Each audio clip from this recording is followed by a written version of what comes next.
Hey everyone, and welcome back to Stories for Sleep. I know a lot of you listen to these stories to help you relax and drift off to sleep. But before you close your eyes, I have a little favor to ask. If you can, leave a comment and let me know where you're listening from.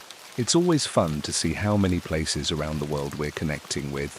And if you're enjoying these stories, don't forget to hit like and subscribe so you never miss a new one.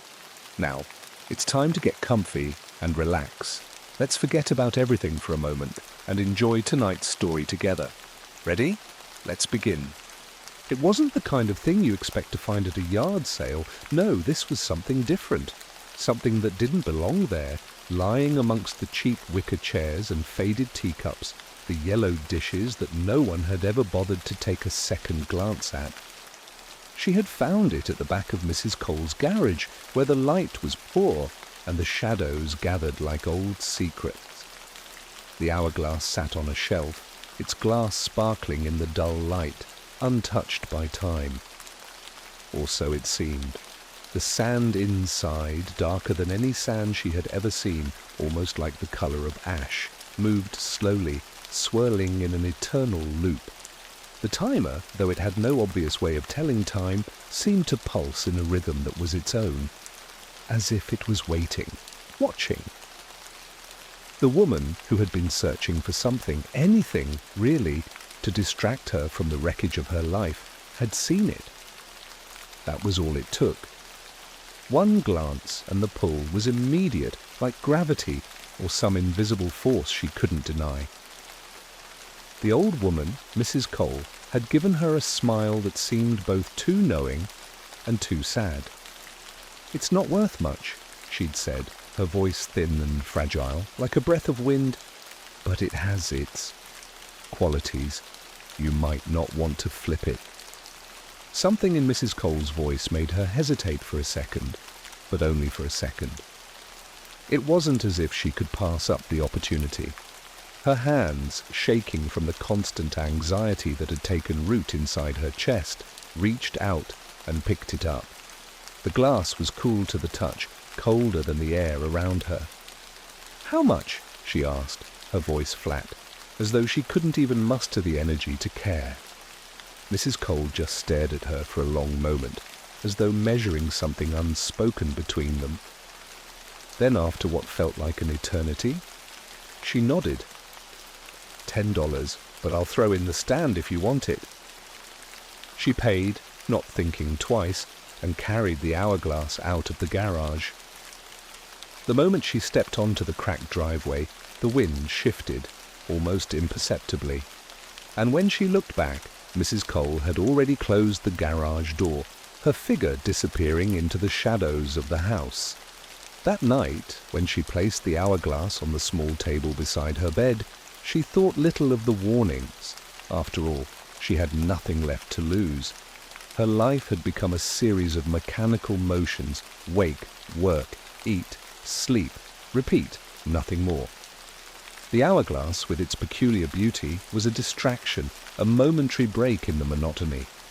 But as she stared at it, the sand inside began to move. It wasn't fast, no, it was slower than that. But there was something unnatural in the way the grains drifted, almost like they were being pulled by something beyond the glass, something unseen. She felt a strange compulsion. Something deep in her bones told her to flip it. Just once. See what happens. And so she did. The sands began to fall in a slow, measured stream.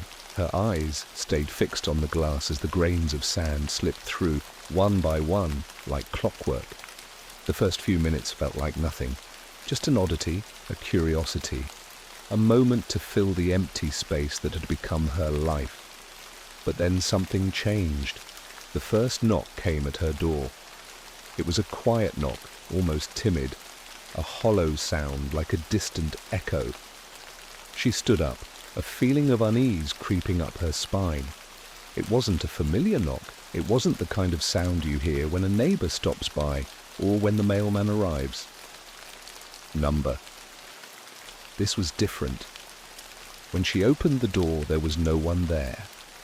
Nothing but the cold wind. But the strangest thing, the knock hadn't sounded from the door. No, it had come from the other side of the room, right next to where the hourglass stood, untouched. A shiver ran down her spine. She shut the door, trying to shake off the feeling of dread that seemed to hang in the air. The next day, the world around her seemed off-kilter. Everything was just a little wrong. The usual routine felt sluggish, as if the hours themselves were reluctant to pass. And though she couldn't pinpoint why, she kept thinking of the hourglass, of that strange, hypnotic pull it had on her, on the way it seemed to breathe with its own life. Her co-workers at the publishing house had noticed it too, the tension in her face, the weariness in her eyes. They hadn't said anything, but she could see it in their glances, furtive, concerned. She had become something of a ghost to them, someone who barely existed except in the motions she made to get through each day. And yet, in the silence of her office, in the hours when she sat alone and allowed her mind to wander, there was something almost comforting about the thought of the hourglass. It was the only thing in her life that seemed to hold any mystery, any potential. That evening, when she returned home, she went straight for the table where the hourglass sat. It was there as she left it, quiet, still, with the sand almost at the halfway mark. She picked it up and studied it closely, the odd sense of weight pulling at her chest. The light in the room flickered for a moment. The bulb overhead hummed, then blinked out entirely, casting the room in near darkness. She hadn't even moved, hadn't touched a thing, but the air around her felt charged, alive. She hesitated, but then, against the prickling voice in her head, she flipped it again. The sand fell faster this time, much faster, almost as though it were in a hurry to get to the bottom. And that's when the second knock came. It was louder this time, more insistent, a heavy pounding that reverberated through the walls. She jumped back from the table, her heart racing. The wind was not cold now, but thick, almost like it had substance to it, pressing against her skin as she stood there, frozen, unsure whether she should open the door or not. And then the phone rang. It was a sound that normally would have been mundane, expected, even trivial. But not tonight. No, tonight it felt like the sound of something coming for her, something that would not stop until it had what it wanted. She crossed the room, slowly, cautiously, as though the air itself had become hostile. When she reached the phone, she picked it up without hesitation. But there was no voice, only static. And then, just before she hung up, the voice came through the line, a low whisper, just audible enough to make her blood run cold. "Flip it again." As the hourglass emptied, so did her world. A quiet, unnoticeable shift, but one that would change everything. When she awoke the next morning, the house felt different. It wasn't the kind of different that anyone could put into words. No, it was more like the air had thickened overnight, as though it had absorbed something dark and ancient. The silence in the house was oppressive, pressing in on her chest with every breath.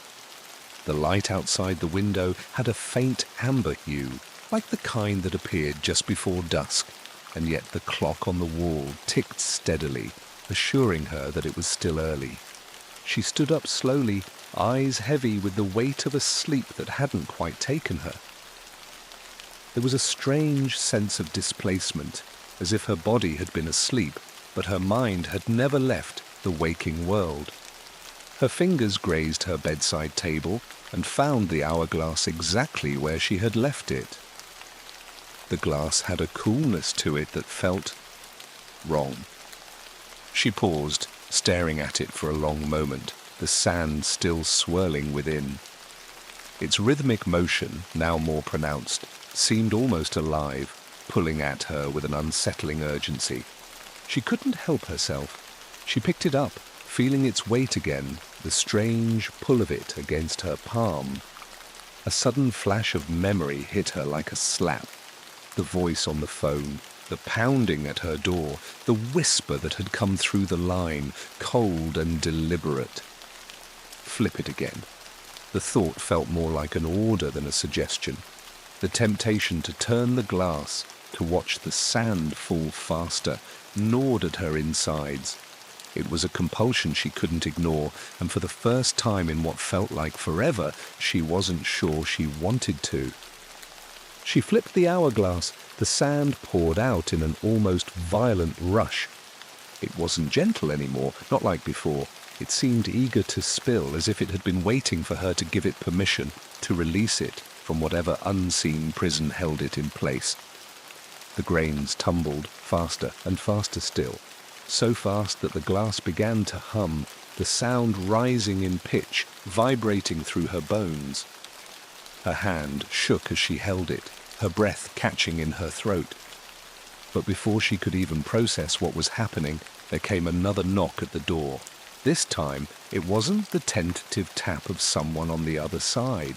It was louder, more insistent, more forceful, a deliberate pounding, each strike carrying a weight, an urgency that made her heart race in her chest. She froze, the hourglass still in her hand, its sand now emptying completely. The quiet hum that had once accompanied its fall was gone, replaced by an eerie silence that pressed against her eardrums.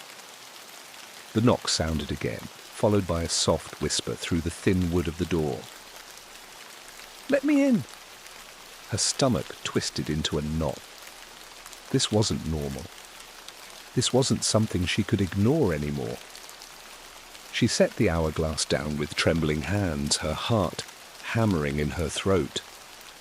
She moved toward the door as though she were walking through a dream, unable to process what was happening, but knowing that somehow she couldn't stop it.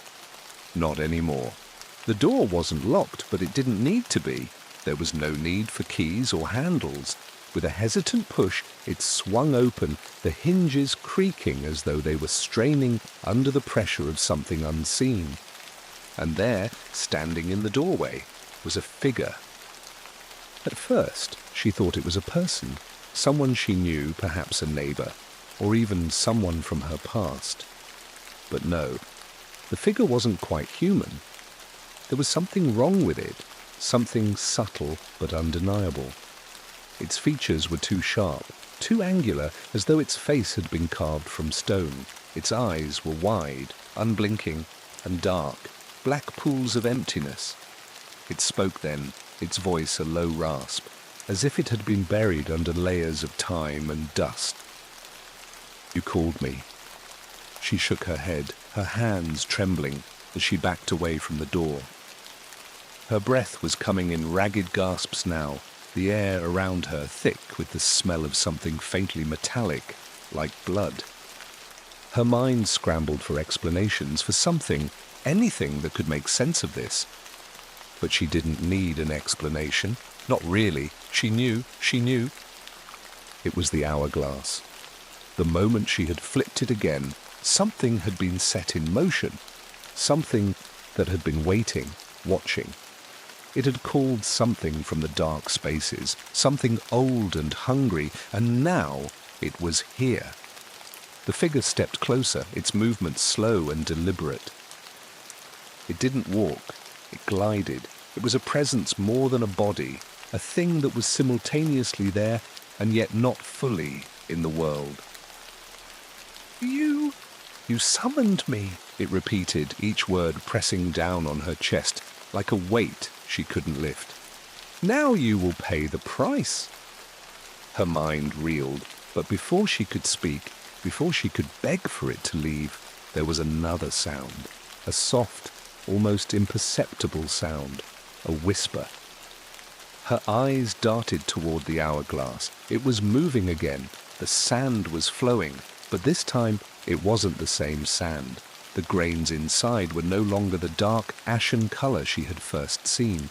They were different, brighter, almost like gold, though they still moved too quickly, too erratically. Each grain of sand that fell seemed to pull something with it, something invisible, and she realized with growing horror that it wasn't just the sand falling, it was something far worse. It was taking lives. As the last grain of sand tumbled through the glass, she heard the distant sound of a phone ringing in the other room, loud and insistent. Then came another knock. This one softer than before, but somehow even more terrifying. A knock that seemed to reverberate in her bones, like an echo from a place deep inside her mind. She turned away from the door, her heart racing, but she couldn't help herself. She knew what she had to do. She reached for the hourglass. The moment her fingers closed around the cool glass, the room seemed to snap into focus. The air, thick with dread, suddenly hummed with a faint, discordant noise, a low, reverberating pulse that crawled under her skin. Her heart was pounding, but it wasn't fear that gripped her now. It was something else, something darker, more primal. The hourglass in her hands felt alive. It wasn't just an object anymore. It had become an extension of herself, an unseen tether tying her to a fate she couldn't escape. She tried to pull her hands away to set it back down, but it refused to leave her grasp. The sand inside twisted and shifted with increasing speed, spiraling through the glass in a maddening dance. The grains of dark, ashen sand had already been replaced by golden flecks, flickering and slipping through the narrow neck of the glass as if they were determined to reach the bottom. The knock at the door came again, louder this time, as though whoever or whatever was on the other side was losing patience. She didn't want to open it. She couldn't open it. And yet she found herself stepping forward, the glass drawing her like a magnet. Every instinct in her screamed to stop, but she couldn't. The presence in the room, that unsettling figure that still stood in the doorway, had somehow woven itself into the fabric of her very thoughts, pulling at her mind, forcing her hand. The door swung open with a creak, and there it stood, the figure.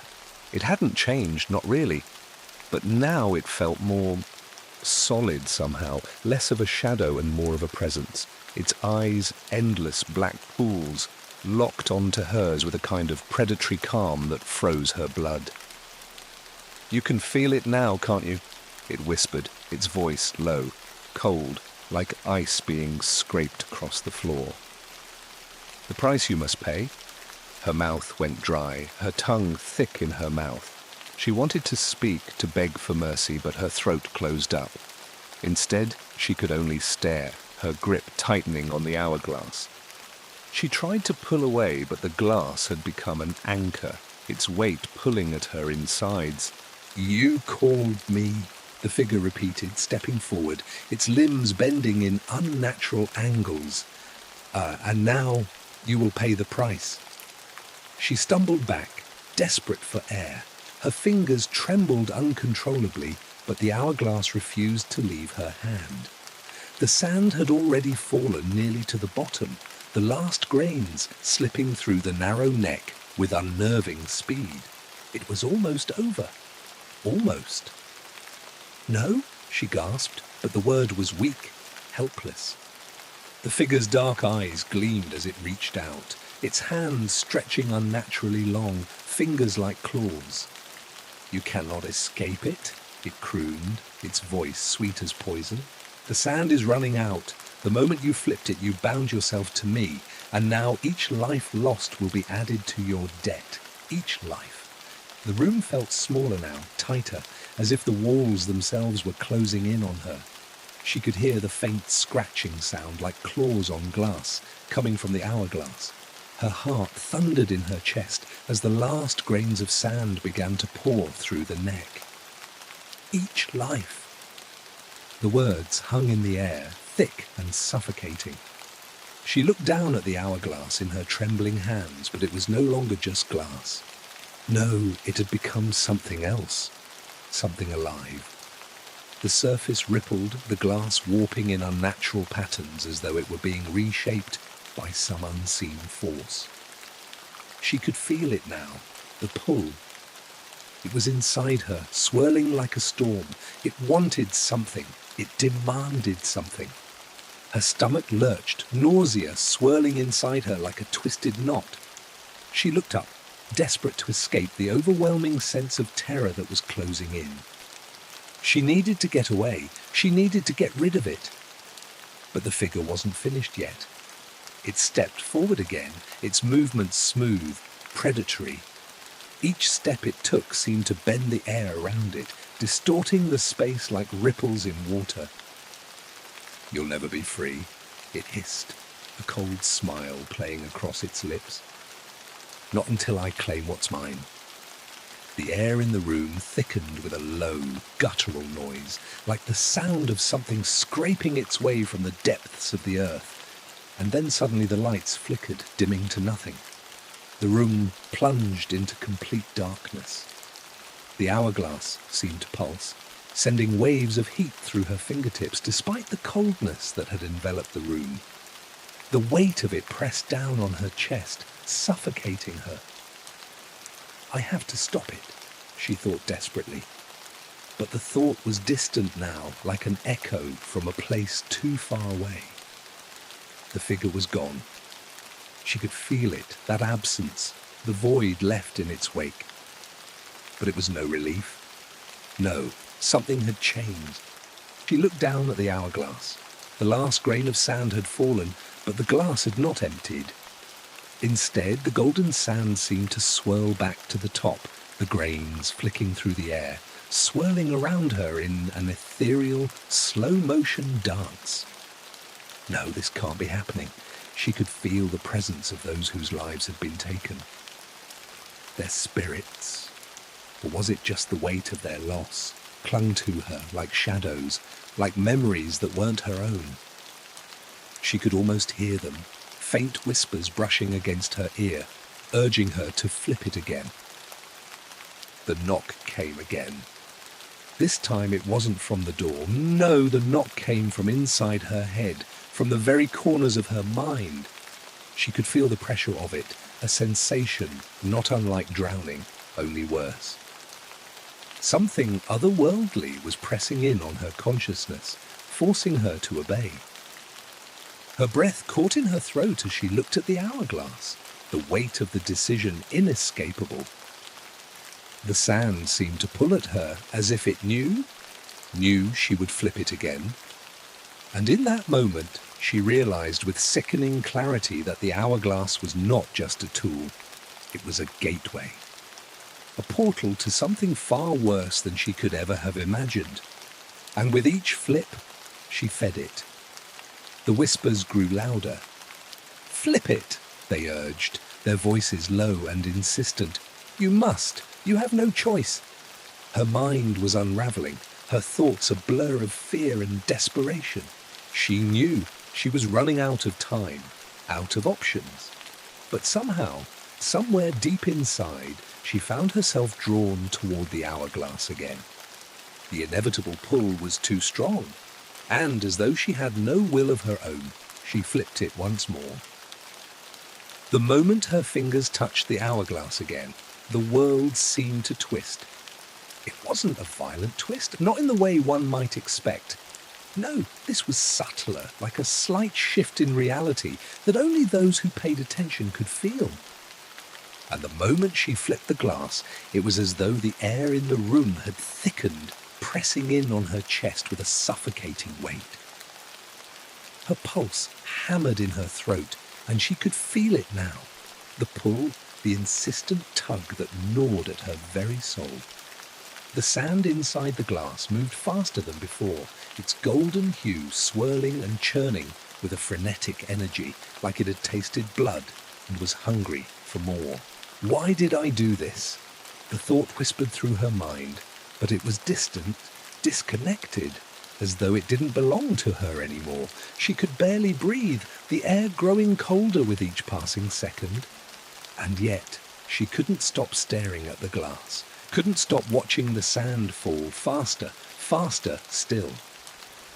A low, guttural growl echoed through the room, and she knew without looking that the figure was back. The darkness that had descended over her was alive now, thick and palpable, swirling around her like a storm. She could feel its weight pressing down on her, urging her to look, to face it. And so she did, her body moving of its own accord, like a puppet tangled in invisible strings. The figure stood just beyond the door, though she hadn't heard it come in. Its eyes gleamed like blackened glass, burning through the darkness, and it grinned. Not a smile, but something far worse, something hungry. The space between them seemed to stretch out, impossibly long, as though the air itself had thickened, twisted, and distorted. "You shouldn't have done that," the figure said, its voice smooth, almost coaxing. "But it doesn't matter now, does it? The hourglass has begun its work, and now there's no going back." It stepped closer, and this time she felt the ground beneath her tremble. She reached out instinctively, grabbing the nearest chair for balance. The floor beneath her feet wasn't solid anymore. It was shifting, unsteady, like she was walking on the edge of something deep, something endless. She could feel it in her bones, the weight of everything she had just unleashed. "No, please," she tried to speak, her voice shaking, but the words were weak, powerless. The figure paid her no mind, its gaze fixed on the hourglass in her hands. "You think you can control it?" it murmured, "but you can't. It controls you. All you've done is feed it." Her fingers trembled, but she couldn't bring herself to let go of the hourglass. It was like it had become a part of her now, a cursed extension of her very being. Each grain of sand that fell seemed to scrape against her mind, gnawing at her thoughts, eating away at her sanity. And then she felt it, a sudden shift, a weightless sensation, like her body had been yanked into a void. She gasped, reaching out for something, anything solid, but there was nothing. For a moment, there was only blackness, a silence so complete it pressed against her ears like a vacuum. She couldn't tell where she was anymore, couldn't tell if she was even still there at all. The figure was gone. Then the whispers started. At first, they were faint, like the wind rustling through the trees outside, or the far-off murmur of voices in a crowded room. But they grew louder and clearer. "Flip it again." The voice was soft, but undeniable. It had no warmth, no kindness, only an edge of something cruel, something that reveled in her torment. The more she listened, the more it seemed to own her thoughts, twisting her mind like a puppet on strings. It was like a dark lullaby, sweet but full of malice. Flip it again. She knew deep down that the hourglass was waiting for her, that it had already begun taking what it was owed. Each grain of sand represented a life, a soul, each one tied to her own fate. And yet, she couldn't help herself. She felt the pull again, as though her very soul was bound to it, tied to its every movement. Without even realizing it, her fingers tightened around the hourglass once more. She flipped it. The sand moved in a rush, wild and unrestrained, spilling through the neck of the glass as though it were desperate to escape.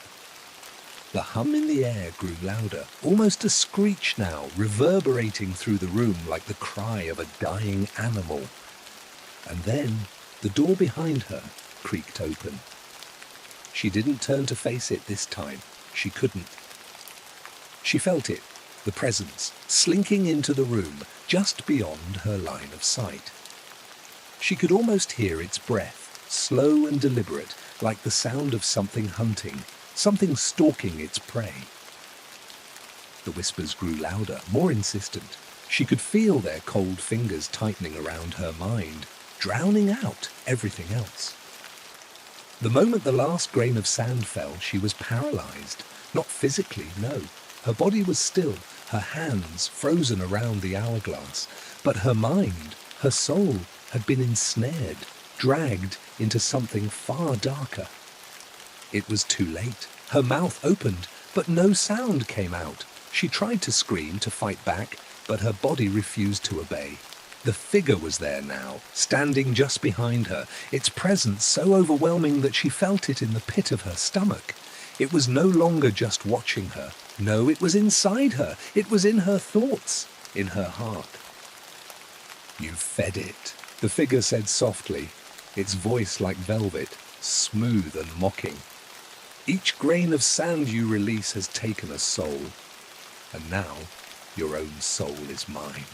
The last of the sand slid through the hourglass and the figure stepped forward, its fingers icy cold as they brushed against her skin.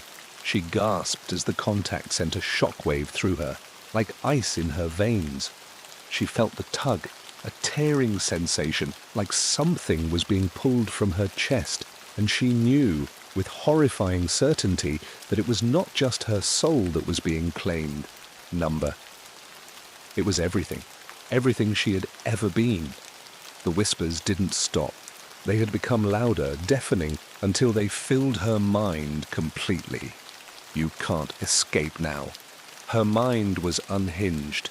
The whispers filled the void of her thoughts, seeping into the cracks where she had once been whole. The figure stood behind her, its presence more overwhelming than ever. It was like a shadow creeping through every corner of her mind, crawling through the deepest recesses of her soul. She could feel it pressing against her chest, a weight she could never hope to shrug off. You can't escape now, you can't stop it. The words echoed endlessly inside her skull. They were everywhere, too loud, too close, like insects buzzing at her ears, scratching at her thoughts. They had become a part of her, suffocating her from the inside out. Her fingers spasmed around the hourglass. She was still holding it, the glass smooth beneath her hands, but it felt like 1,000 pounds. Its power radiated through her like a shockwave, vibrating against her skin, pulling at her very bones. The last grain of sand had fallen, and now she could feel it. The emptiness, the hunger. The air around her seemed to distort, warping and shifting, as if the very fabric of reality was beginning to tear. Her head spun, and for a fleeting moment, she wondered if she might lose herself entirely, disappear into the abyss of what she had summoned. But she couldn't. Not yet. Not until she understood. The figure leaned closer. Its cold breath brushed against her ear, and she could feel its voice vibrating through her skull. "You think you've lost yourself," it whispered. "But you haven't. Not yet. You still have something left to give. Something more." It was no longer just a presence. The figure was more than that now. It was tangible, solid, like a living nightmare. Its form flickered like an illusion, shifting and contorting in ways that defied nature. But its eyes, those black, endless eyes, were fixed on her, unwavering, like two dark pools sucking her in. Her breath caught in her throat, her pulse hammering in her chest as she tried to pull away, tried to break free of the suffocating grip it had on her mind. She wanted to scream, but the words wouldn't come. All that escaped was a strangled, breathless rasp, a sound that was both hers and not hers at all. And then, as though the figure could sense her struggle, it spoke again, this time with a chilling certainty that froze the blood in her veins. "Every life you've taken is tied to you now." Its voice was a low, mocking drawl. "Every soul you've stolen, you've bound to your own fate. You belong to me now." The floor beneath her feet seemed to shift again. It was as though the very earth had become unsteady, as if the foundation of the world were beginning to crumble. She stumbled, her knees buckling beneath her. Her vision swam, the room twisting into a blur of distorted shapes and shadows. The hourglass felt heavier in her hands, and she realized with a sickening jolt that it was no longer just an object. It had become a part of her. The lives it had consumed were woven into her very essence, like threads tying her to something far darker than she had ever imagined. She tried to focus, tried to pull herself back from the brink of madness, but the more she resisted, the tighter the figure's grip became. "You can't outrun it," it whispered again, its voice dripping with venom. "You can't escape your fate. The hourglass doesn't just take lives, it takes you, your very soul. When it's finished with you, you'll be nothing more than another grain of sand, lost in the endless hourglass of time." Her breath quickened. She felt the weight of the figure's words settle over her like a tombstone, cold and oppressive. She couldn't move, couldn't speak. The very air around her had thickened, as though the walls were closing in, pressing against her from all sides. The hourglass was no longer in her hands. She didn't know when it had slipped away, but it was gone, its presence still lingering like a shadow in the corner of her mind. She could feel it there, waiting for her, calling to her. "Flip it again." The voice came, soft but unyielding. The pull was irresistible, like gravity dragging her downward, and she realized with a sickening certainty that she had no choice. There was no escape. She had crossed a line, and now the hourglass had claimed her completely. Each grain of sand had taken more than just the lives of others. It had taken something more precious. It had taken her will. Her body moved of its own accord. She didn't have the strength to resist anymore. Her fingers twitched, aching as though they were no longer her own. And then, against every fibre of her being, she reached for the hourglass. But when her hands touched it this time, something was different. The glass wasn't cold. No, it was warm, hot even. It burned her skin, and yet she couldn't let go. Her fingers curled around it, drawn into its grip, as the sand inside shifted once more. The golden grains had turned to black now, dark, heavy like coal, and they flowed faster, more violently than before. It wasn't just time passing now, it was death. Each grain that fell carried with it a shadow. And with every shadow, she felt herself slipping further away, her very essence being consumed. She could feel her memories being torn from her, scattered like dust in the wind. Faces she had once known, places she had once visited, all of it was being swallowed by the darkness inside the hourglass. "You belong to me," the figure hissed in her ear. "You always have." And with that, the last grain of sand fell. The world went black. There's something about new beginnings that seems to attract the worst kind of people. Not that Hazel had much of a choice. The move wasn't voluntary, and it wasn't exactly a fresh start. It was an escape. You leave behind the things that weigh you down, the memories, the bruises, the shattered pieces of a life that never quite felt like yours to begin with. She didn't even have the luxury of choosing the apartment. It was just there. The building was old, one of those mid-century brick and concrete eyesores that dotted the cityscape like forgotten scars. The elevator clanged and groaned each time she used it, and the stairwell smelled faintly of mildew, like someone had long ago scrubbed the place with the last of their willpower and then given up. The hallways were narrow, claustrophobic, the kind of place where the lights flickered just enough to make you wonder if it was all in your head. And the paint, off-white, peeling at the edges, looked like it had been hastily slapped on by a crew who hadn't cared enough to finish. Hazel didn't care. She wasn't here for the aesthetics. She was here because it was quiet. She'd come from a life full of noise, from the echoes of failure and the silence of broken promises. She didn't need much. A bed, a table, a place to breathe without the weight of the world pressing down on her. And the apartment fit the bill. At least, she thought it did. The first few days were uneventful. She set up her small, mismatched furniture, tried to make the place feel like home, or at least like something that didn't feel entirely foreign. There was a sense of peace in the solitude, in the stillness of the place. But as she settled in, she started to notice things. Small things, little quirks that gnawed at the edges of her comfort.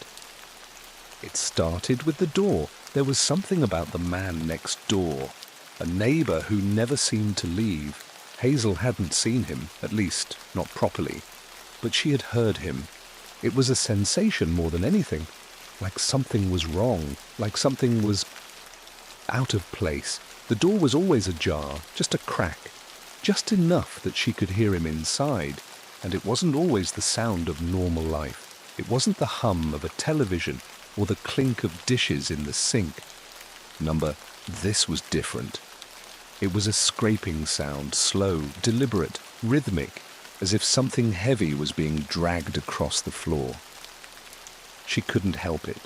Her curiosity, the instinct that led her to lean closer to the wall and listen, was stronger than her will to ignore it. At first, she thought it might be furniture being moved around, or maybe the man was rearranging his apartment in some strange way. But it never stopped. Every evening, it was the same. The scraping, it almost felt like it was coming from below, from the ground beneath her feet, or perhaps from inside the walls. A kind of low, sickly scraping. It rattled something deep inside her. The days grew long and silent, the noise a constant reminder that something wasn't right. She couldn't put her finger on it, but there was a feeling in her gut, a feeling that she wasn't alone. Hazel tried to ignore it at first. It was probably nothing, just a quirky neighbor or an old building settling. But as time went on, the noise didn't change. It became more frequent, more insistent. It was like something or someone was trying to claw its way out of the apartment next door. And that's when she first saw him. It was a Friday night around 10 p.m. when the sound stopped altogether. At first, Hazel thought she had just grown accustomed to it, but the silence felt wrong. The stillness was suffocating, like the world was holding its breath.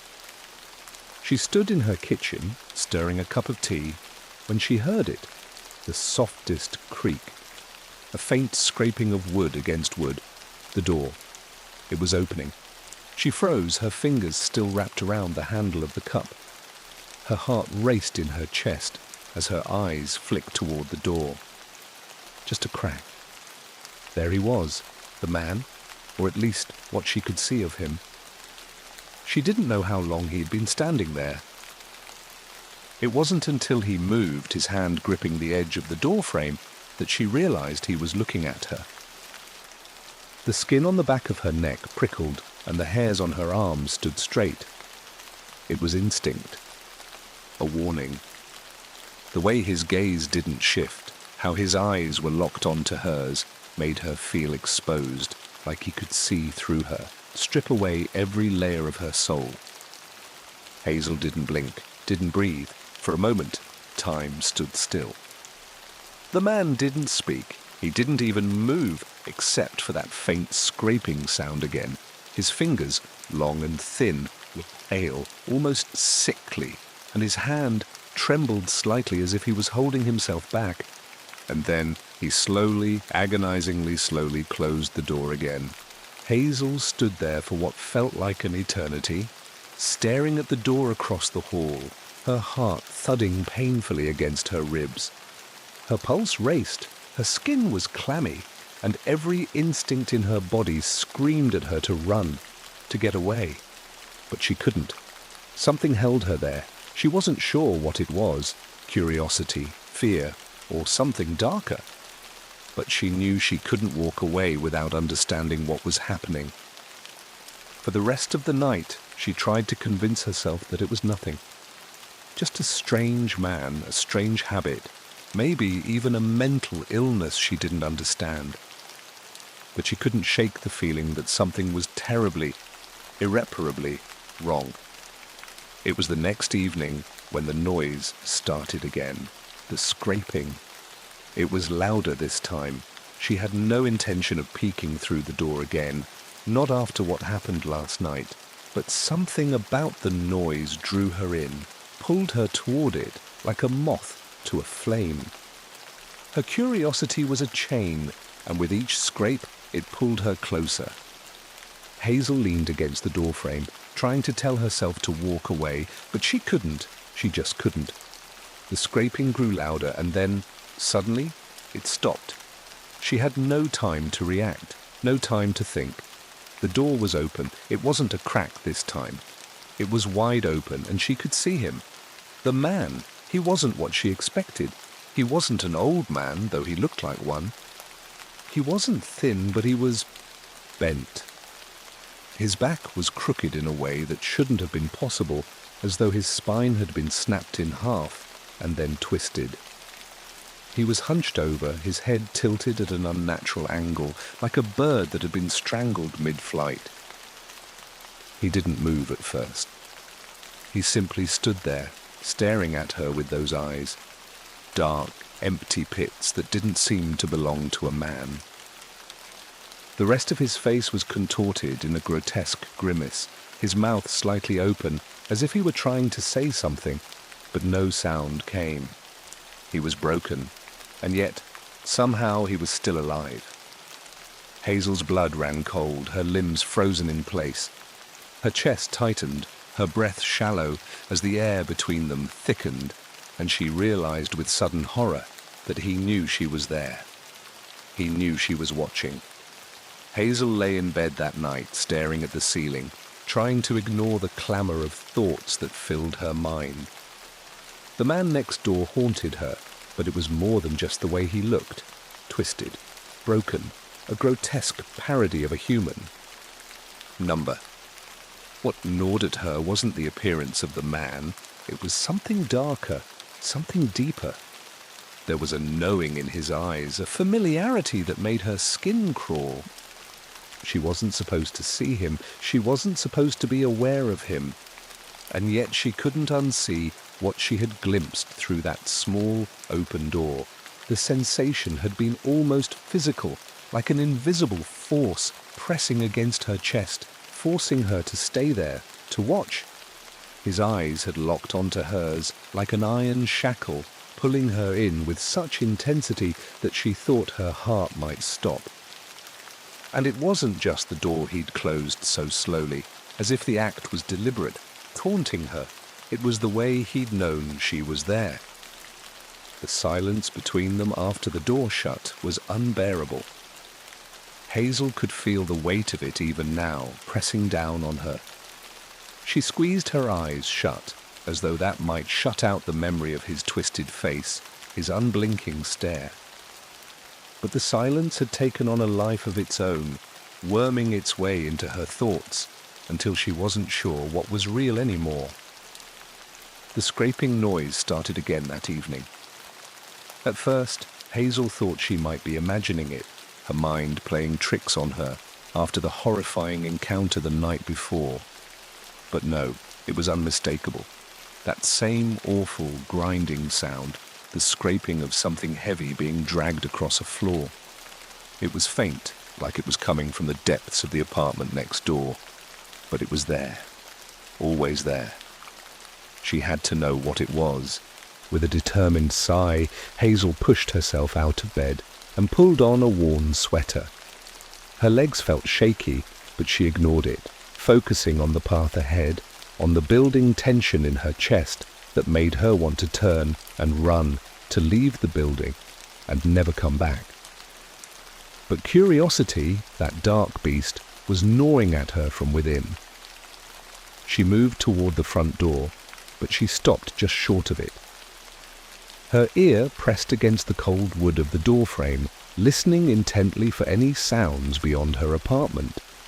The scraping had stopped for a moment, but only for a moment. Then it resumed, louder this time.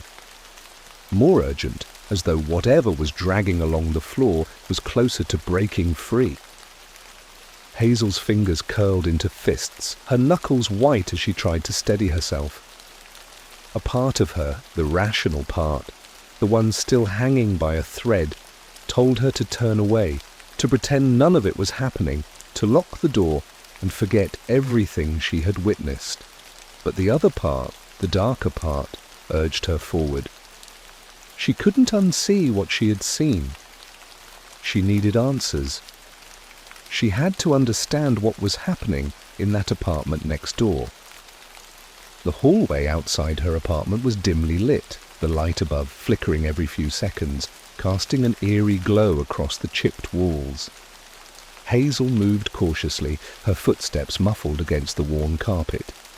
The door to the apartment next to hers was ajar again, just a crack, just enough to see the outline of something, or someone, standing just inside.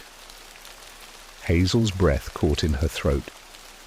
She didn't know what she expected, but it wasn't this. She didn't know why, but there was something about that small, open crack in the door, about the dimness of the apartment beyond, that made her hesitate. The scraping had stopped, but then a voice.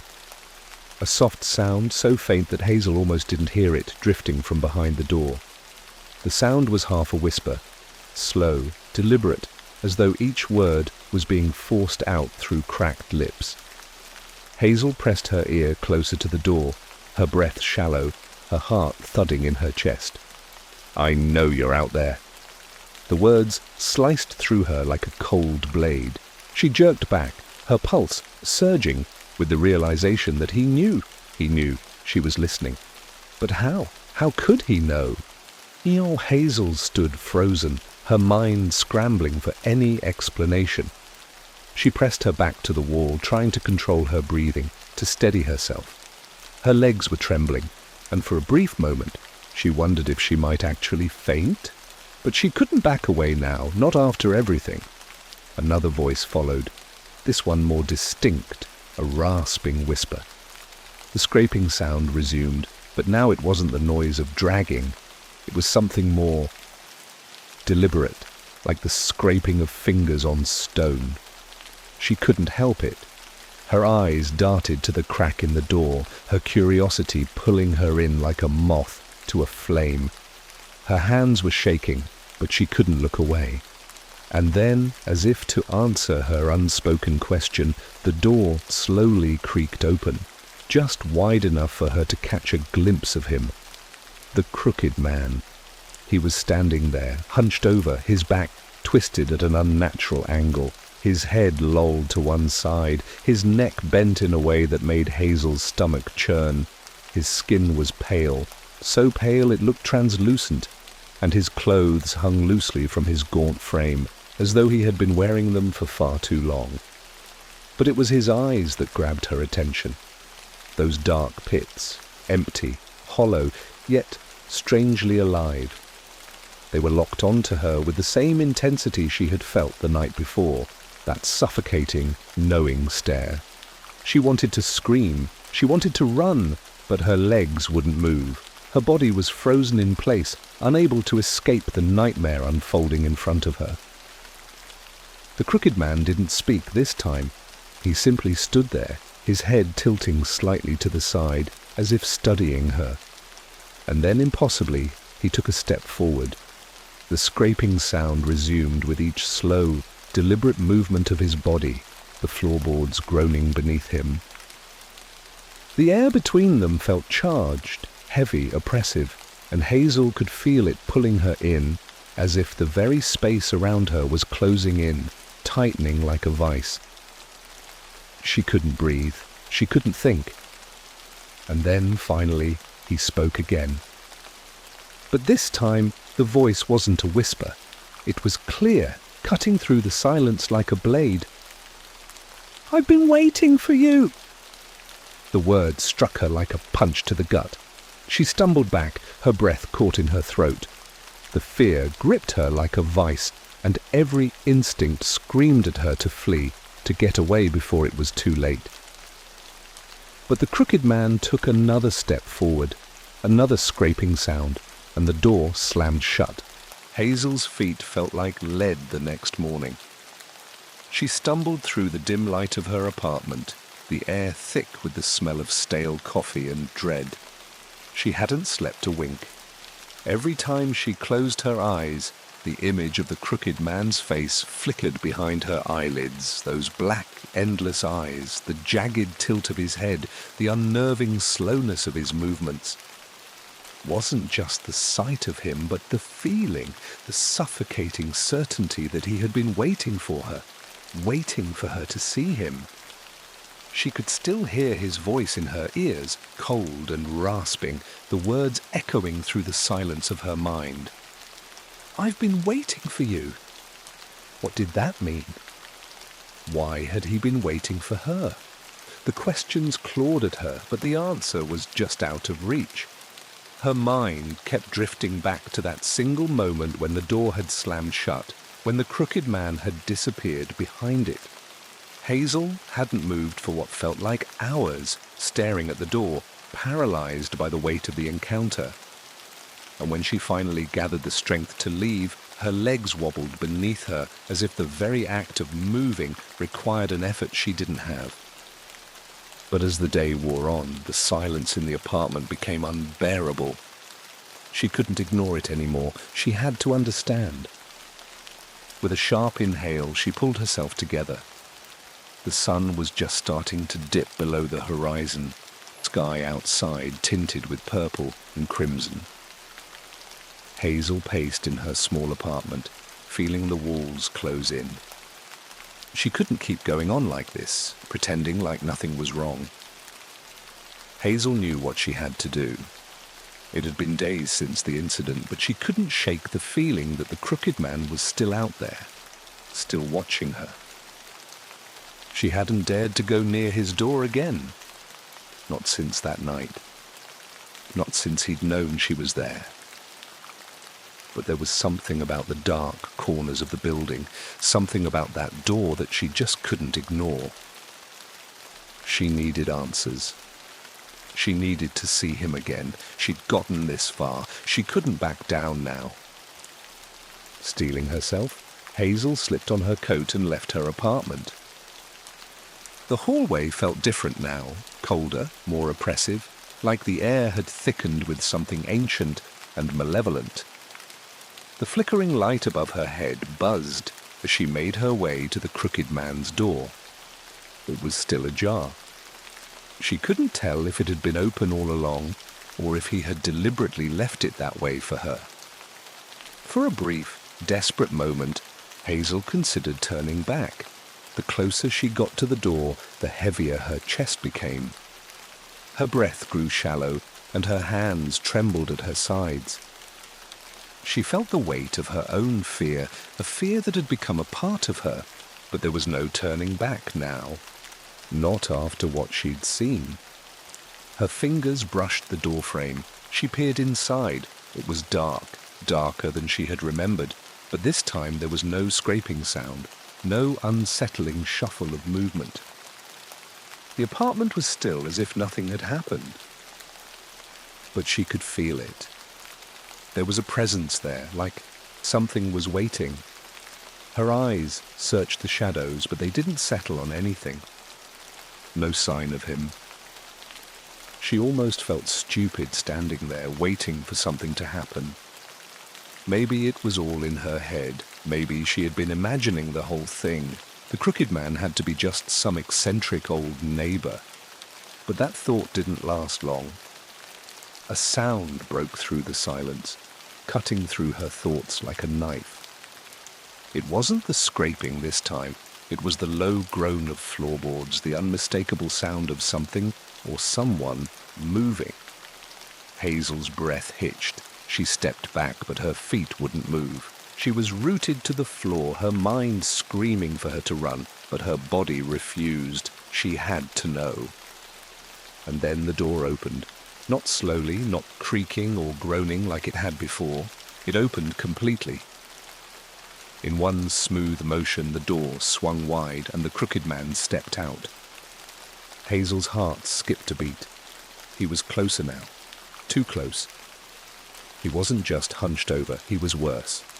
His movements were jerky, twitching like a marionette being controlled by invisible strings. The jagged angles of his body were more pronounced now, more exaggerated. He was impossibly thin, his bones protruding from beneath the skin as if he were starving. His arms dangled at his sides and his fingers curled in on themselves as though they had forgotten how to open. The skin on his face was pulled taut, stretched too thin, but it was his eyes that held her in place. Those eyes. Black pits that seemed to swallow the light, staring into her with such intensity that she felt as though they were boring into her soul. And then he smiled. It was a twisted thing. Grotesque, skeletal grin that didn't seem to belong to a man. His mouth opened, revealing teeth that were yellowed and jagged like shards of broken glass. "You're not afraid of me, are you?" he rasped, his voice thin and brittle, as though each word was being torn from the depths of his throat. Hazel's stomach turned, nausea rising like bile in her throat. She tried to speak, but the words wouldn't come. Her mouth was dry, her body stiff, and her mind was drowning in a wave of terror that had nowhere to go. He stepped forward, his twisted body moving with unsettling grace despite its unnatural angles. The space between them seemed to stretch, the air becoming thick and heavy. He wasn't just walking, he was crawling, dragging himself toward her, with that sickening scrape of his feet against the floor. It was the same sound, the sound that had haunted her for days. "You want to see me?" he crooned, as if reading her thoughts. "But you're not ready." Hazel wanted to turn and run. She wanted to scream, to do anything, but her body wouldn't obey. Her feet were frozen to the spot, her muscles locked in place. He was too close now, too close. And then, with an almost casual motion, he reached out for her.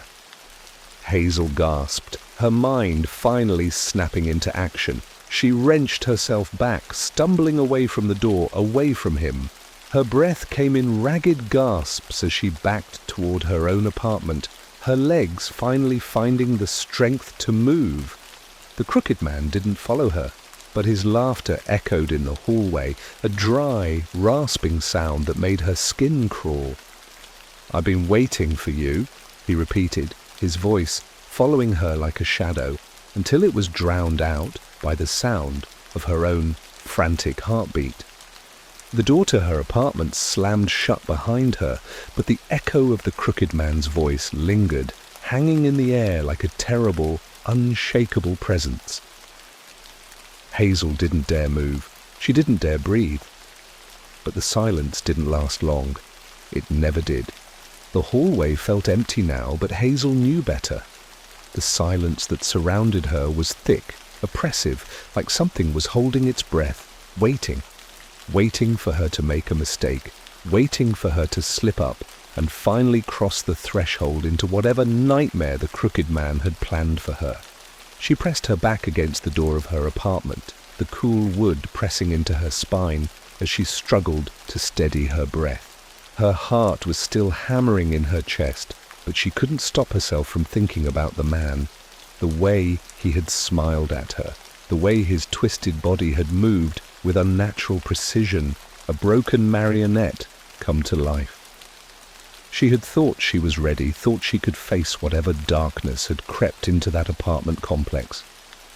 But she wasn't ready, not by a long shot. The door was locked, and yet Hazel couldn't shake the feeling that something was wrong. She wasn't alone. She never was anymore. Every step she took in the apartment now felt heavy, like the very air around her had become thick with the crooked man's presence. And yet, she couldn't explain it, couldn't put words to the feeling that was gnawing at her insides. She had thought she could escape him by locking herself inside, but now she wasn't sure if that was even possible.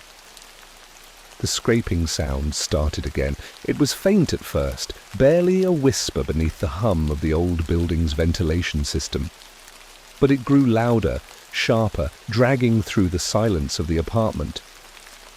Hazel froze, her blood running cold.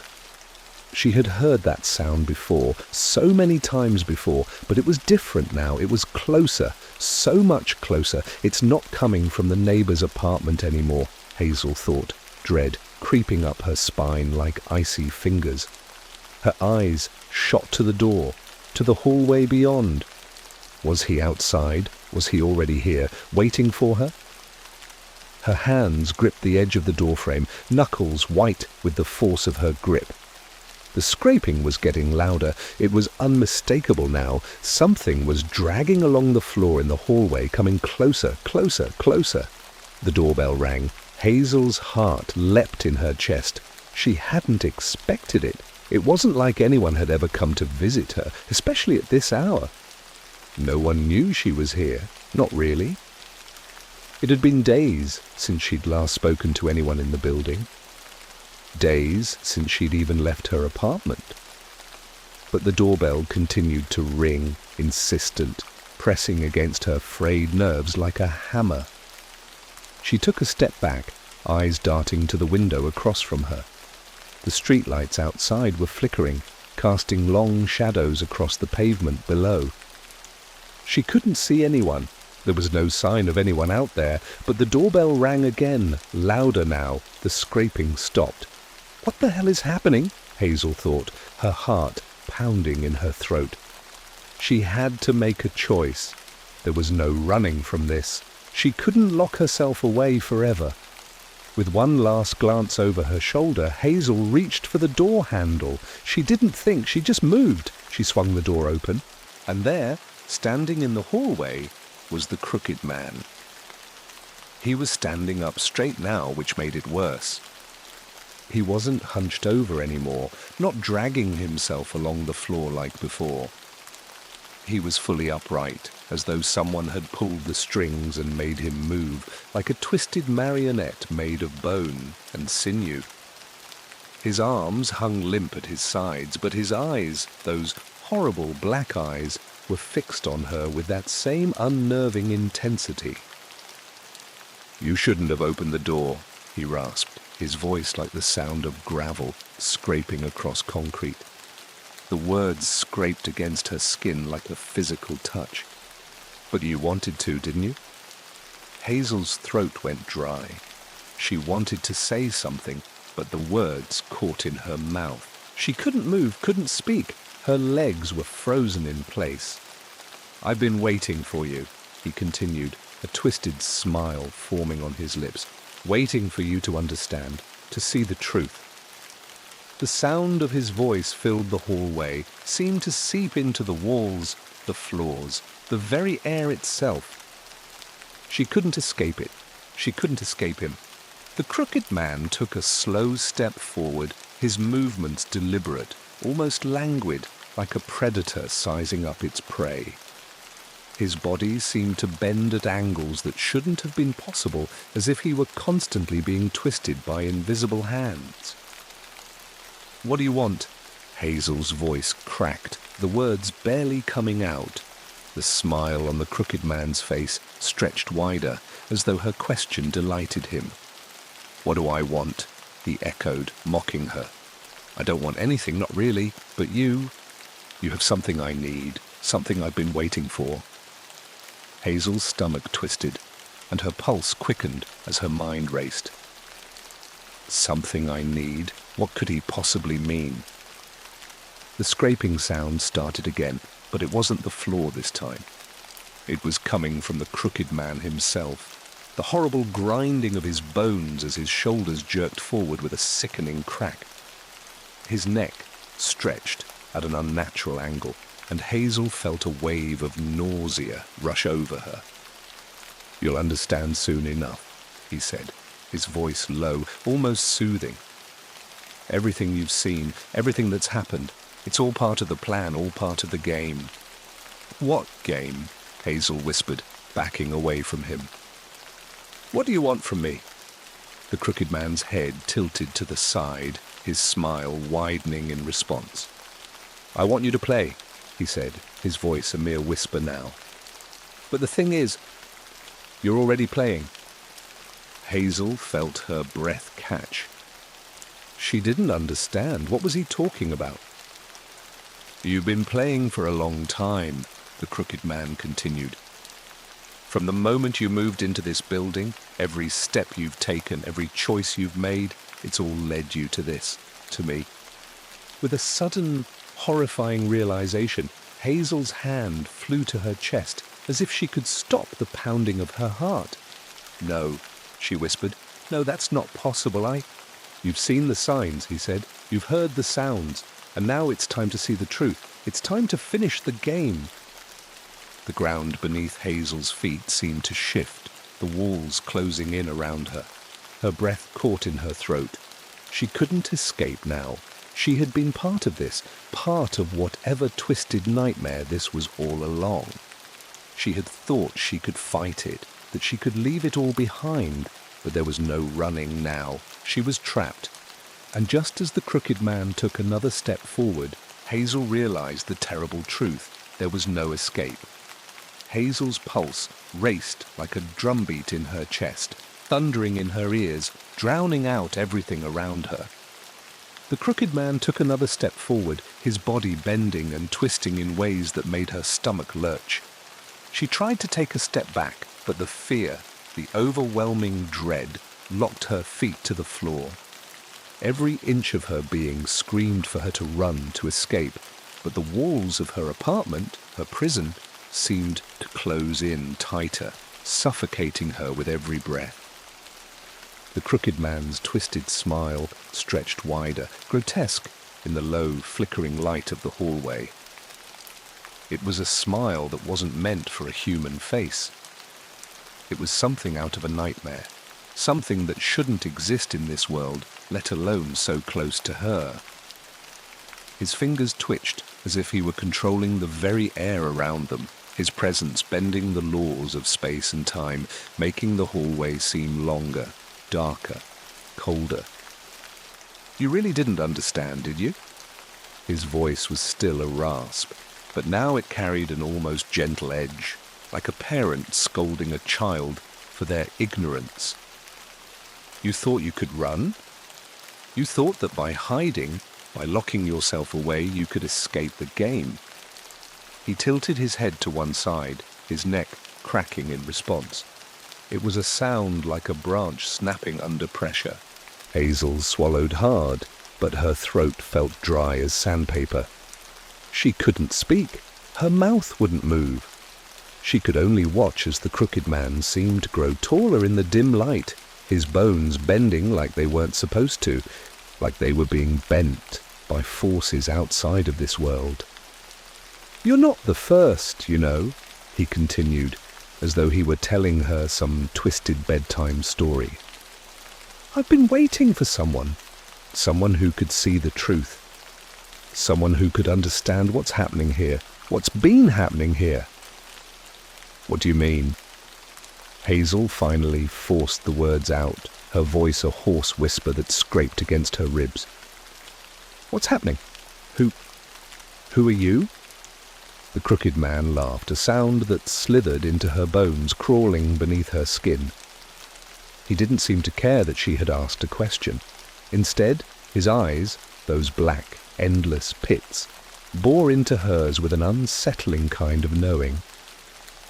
"Who am I?" he repeated almost playfully. "Does it really matter? Does it even mean anything to you?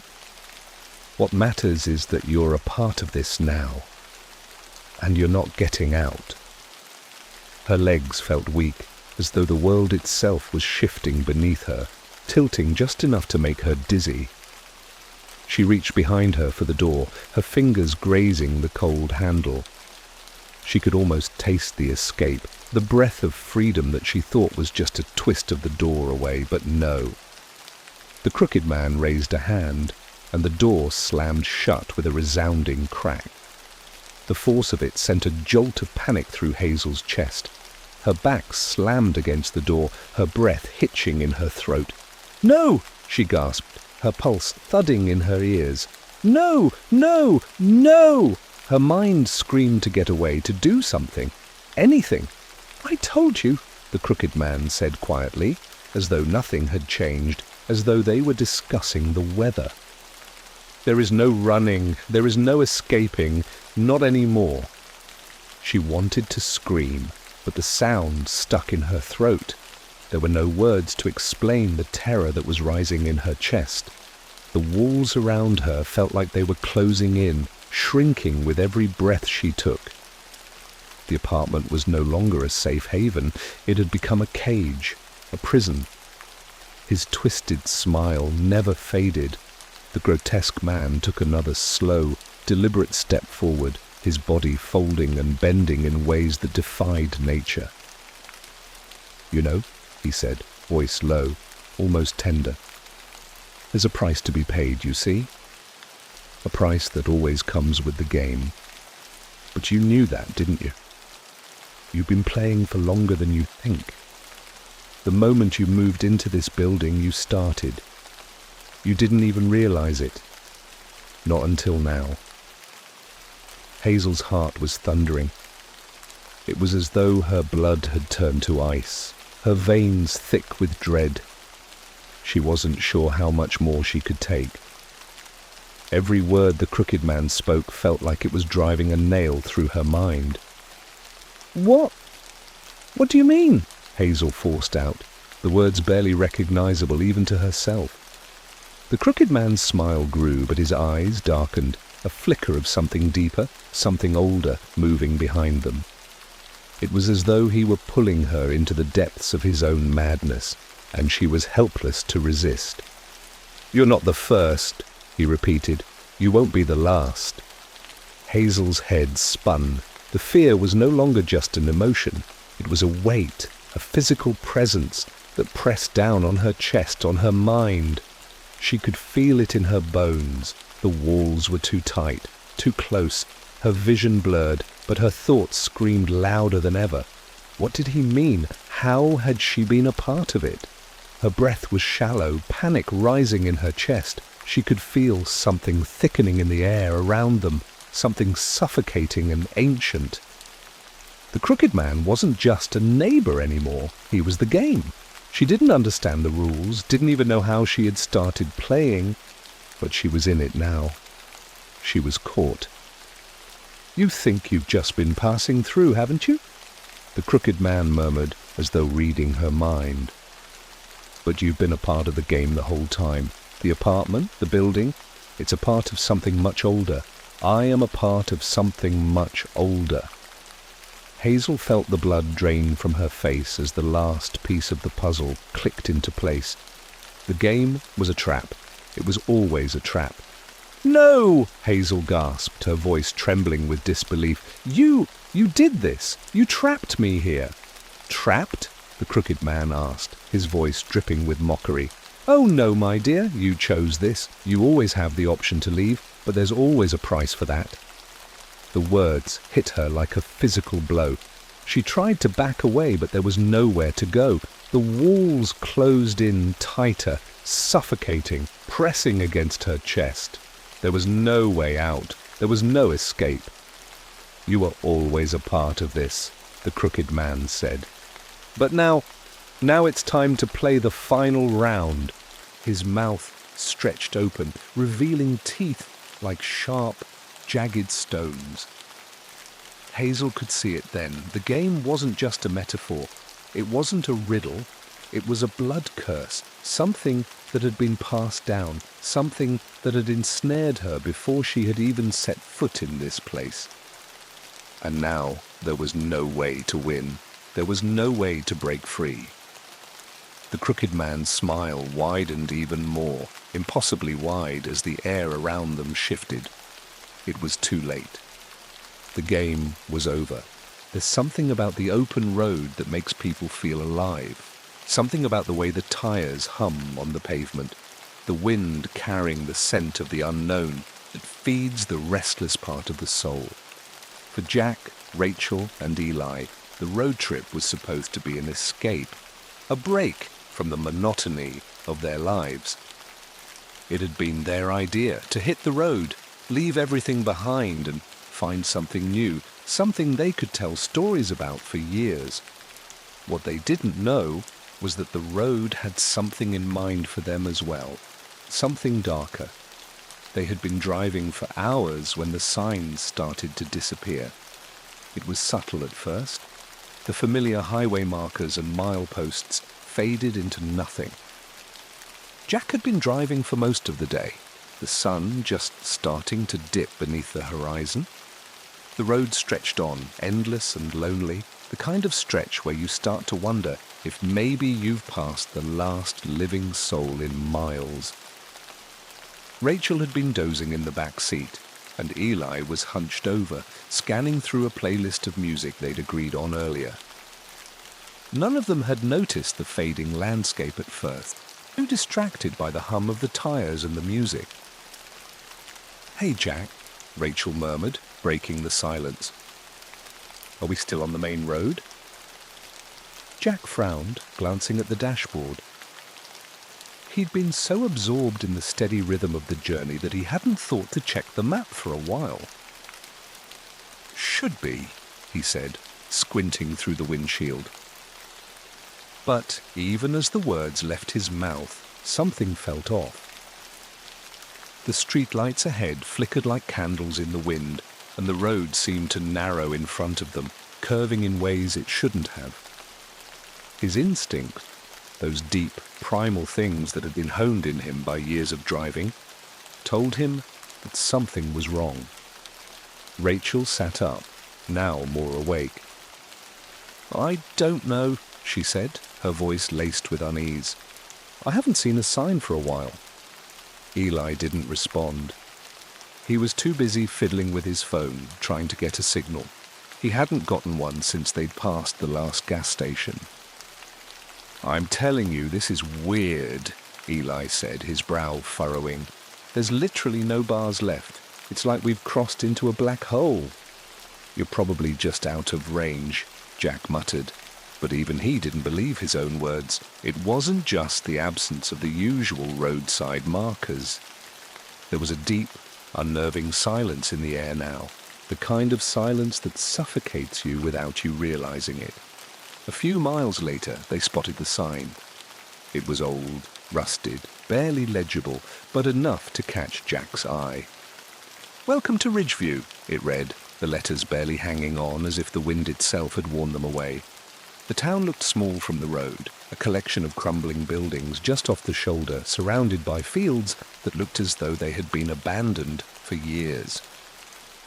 Jack slowed the car, the tires crunching on the gravel as he pulled into a small, faded parking lot. The town was eerily quiet, no dogs barking in the distance, no people milling about. Just the sound of their car doors slamming, the soft crunch of footsteps on dry earth. "This place doesn't feel right," Rachel muttered, eyeing the run-down houses in the distance. Jack stared at the empty streets, the stillness settling over him like a heavy blanket. There was something about the place that felt frozen in time, like a relic from the past that had been left behind, forgotten by the world. The houses were preserved perfectly, as though someone had gone to great lengths to keep them standing. But there were no signs of life, not even a car in sight. "Maybe we should just keep going," Eli said, pushing his phone back into his pocket, his eyes still scanning the town. "I don't know. This feels like one of those places you read about in ghost stories, the ones where you pull in and the whole town turns out to be, well, haunted or something." Jack chuckled nervously, trying to shake off the unease creeping up on him. "Come on, it's just a town. We could stretch our legs for a bit." "I guess," Rachel said, her voice uncertain. "But something doesn't feel right about this place." Eli was already out of the car, his curiosity stronger than the creeping sense of dread that was starting to settle over the group. "I'll check it out. Maybe there's a diner or something. I'm starving." "Yeah, sure," Jack said, watching Eli head off toward one of the buildings. "Let's just make it quick, okay?" Rachel followed suit, her footsteps slow and hesitant as they moved toward the center of the town. The buildings around them were strange in a way they couldn't put their fingers on. It was like they had been preserved from a time long ago, but at the same time, they felt off. The paint was faded, the windows clouded with dust, but there was a certain stillness to the air that felt as though the whole place was holding its breath. As they walked deeper into the town, Rachel stopped in her tracks. "Jack, look at this," she said, pointing toward a large, cracked clock tower in the distance. The hands of the clock were frozen at exactly 3 o'clock, and the town's old lampposts seemed to glow faintly in the twilight. Jack felt a chill spread through him. "That's weird," he muttered. "How is the clock still working if the town's abandoned?" Rachel didn't answer. She was staring at the windows of one of the nearby houses where someone moved behind the glass. The curtains twitched. Then a pale face appeared, pressed up against the window, eyes wide and unblinking.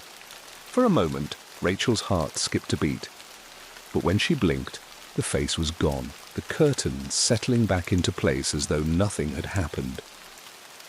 "Did you see that?" Rachel whispered, her voice tight with a mix of disbelief and fear. Jack didn't have time to respond before Eli came running back toward them, his face pale and his breath coming in ragged bursts. "Okay, we need to go. Now," he said, his eyes darting over his shoulder. "There's no diner, there's nothing. This place isn't just empty, it's like it's waiting for something." Jack didn't need to hear any more. His heart was pounding, his instincts screaming at him to leave. But when they turned to head back to the car, they found the road they had come from gone. The path they had walked now, nothing but empty, lifeless dirt. And that's when the air grew colder. And that's when they realized they were no longer alone. The moment they turned back to the car, the town felt different. Not in a dramatic, sudden way, but in the quiet, insidious way a place begins to shift when it's being observed too closely. The air grew heavier, the silence more profound. They stood there for a few moments, staring at the vacant street that led back to the road. It was supposed to be there. They had come from that way. But now, there was no sign of it. Just an expanse of desolate land and cracked pavement stretching in front of them. Town seemed to press in around them, as though it was slowly folding them into itself, trapping them in its forgotten embrace. "Where's the road?" Rachel asked, her voice tight with disbelief. Jack stared at the spot where the road had been moments ago. He stepped forward, the gravel beneath his boots crunching with each hesitant step. But the further he moved, the more it seemed like the road was not there.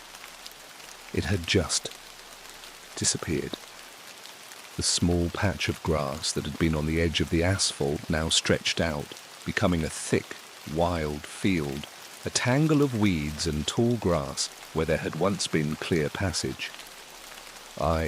This doesn't make sense," Jack muttered, his mind racing, trying to grasp at any explanation.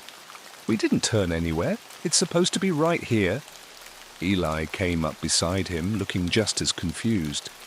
"Maybe we're just missing something. We've been driving all day, right? Maybe we're disoriented." But Jack could hear the doubt in Eli's voice, the way it cracked at the edges. There was something undeniably wrong here, and it wasn't just the road. It was the feeling, the prickling sensation at the back of his neck. The way the town had gone from sleepy and abandoned to something far more sinister. The way the quiet had thickened, like it was waiting for something, waiting for them. "What if we head back to the center?" Rachel suggested, her eyes darting nervously between Jack and Eli.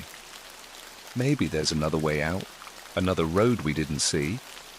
"Maybe," Jack said, but he wasn't sure if he believed that anymore. What was supposed to be an easy detour, a little break from the road, had turned into something far stranger, more unsettling. Without another word, they made their way back toward the heart of Ridgeview, though Jack felt the weight of each step, as if the town itself was holding them back, keeping them from leaving. They passed the clock tower again, still frozen at 3 o'clock, but this time Jack could have sworn the shadows beneath the tower were moving, not in any natural way, but in the way a shadow might stretch out of its normal boundaries, like it was trying to reach for them. He blinked, and it was gone, but the chill that followed lingered, sinking deep into his bones. Rachel's voice broke through his thoughts. "Look!" She pointed toward a nearby building. It was a small, run-down storefront with a faded sign above it. The words on the sign were barely readable, but the symbol beneath the name was unmistakable. A black crow with outstretched wings. Jack walked toward it, his shoes scraping the worn sidewalk. The windows of the store were cracked, the glass jagged and uneven, but they could still see inside. What they saw, however, sent a shiver down their spines. The interior was completely preserved, as though someone had simply walked out and never returned. Rows of dusty cans, old boxes of cereal, and faded bags of chips filled the shelves.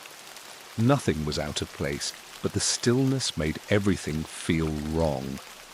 Everything was frozen. And the strange thing was, the store hadn't just been left behind. It had been abandoned as though it was waiting for someone to come back and use it. Rachel stepped back. "Jack, this is not right. We need to go now."